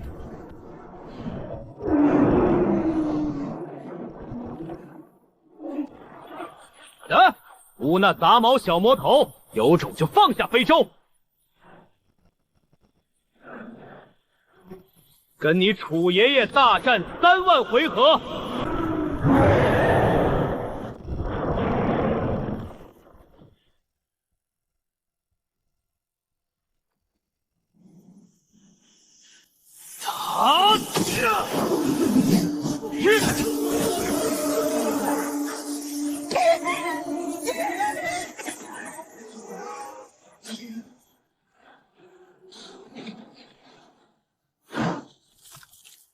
来不及了，菲菲，快跑！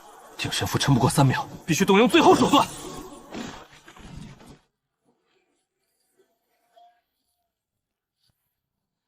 辛苦你们了。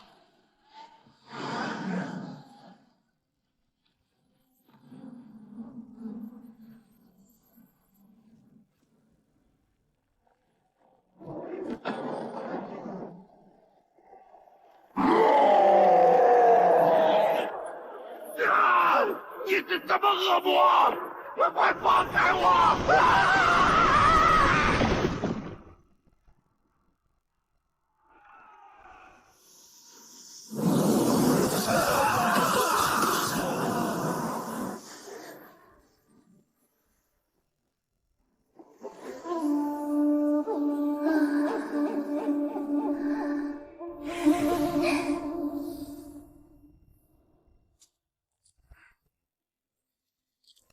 所到之处，一切生灵都死光了，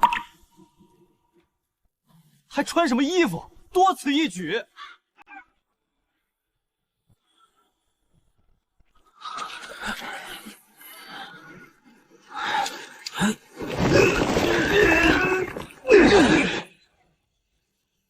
这魔头身上虽无法宝灵气，但储物袋里的灵石和各种顶尖灵物资源堆积如山，估计全是从东周人族手里抢来的不贱之财。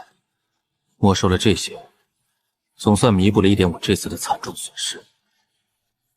只可惜酝养多年的定神符文彻底崩碎，连压箱底的失血邪刃也化形跑了。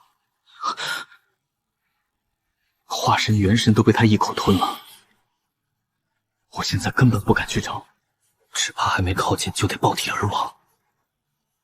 只求这位红发美女多在魔族地盘转悠，千万别来找我。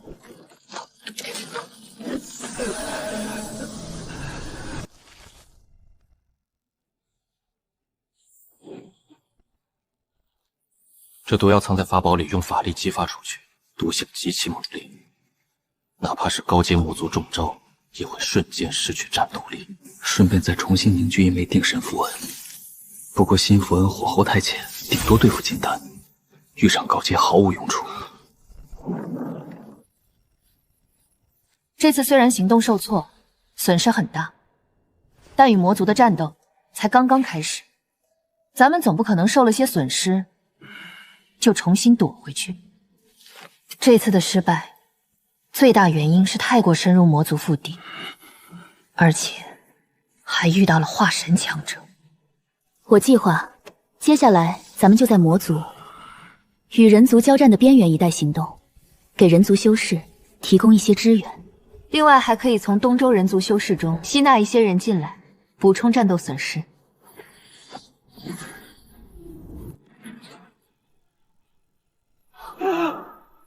准备战斗！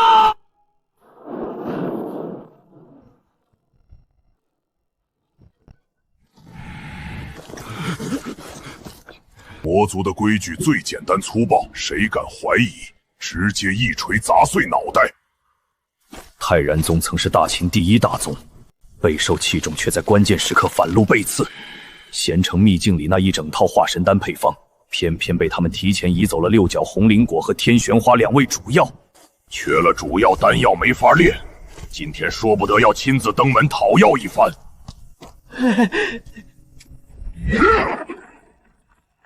把你们的宗主唤出来见我。好的，你稍等。上使驾到，有失远迎，还请恕罪。哼，其他人呢？老夫若是没有记错，你们泰然宗一共有13名元婴修士，怎么只有你们6人前来？其他7人是不是瞧不起老夫，没把老夫放在眼里？上使大人，现在宗门里就只有我们这些人，其余4人都出远门了，一时半会儿无法召回。1名后期，8名中期，正主基本到齐，可以送他们上路了。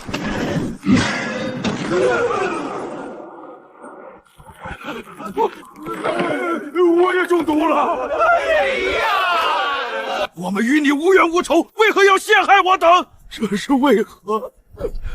你们不过是圣族圈养的走狗罢了，老夫今天就是想吃狗肉了。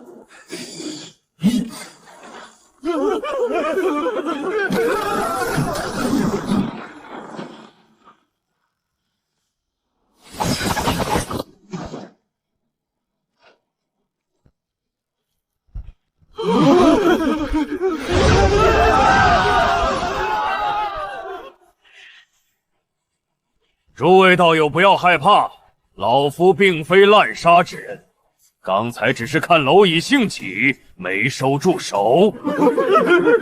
你给老夫过来！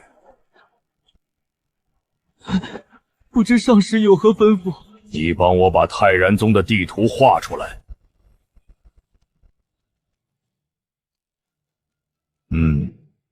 你很不错。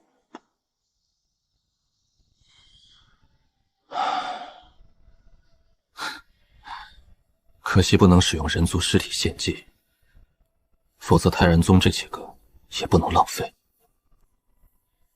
大概上界之人防止人族互相献祭，才定下这等规矩。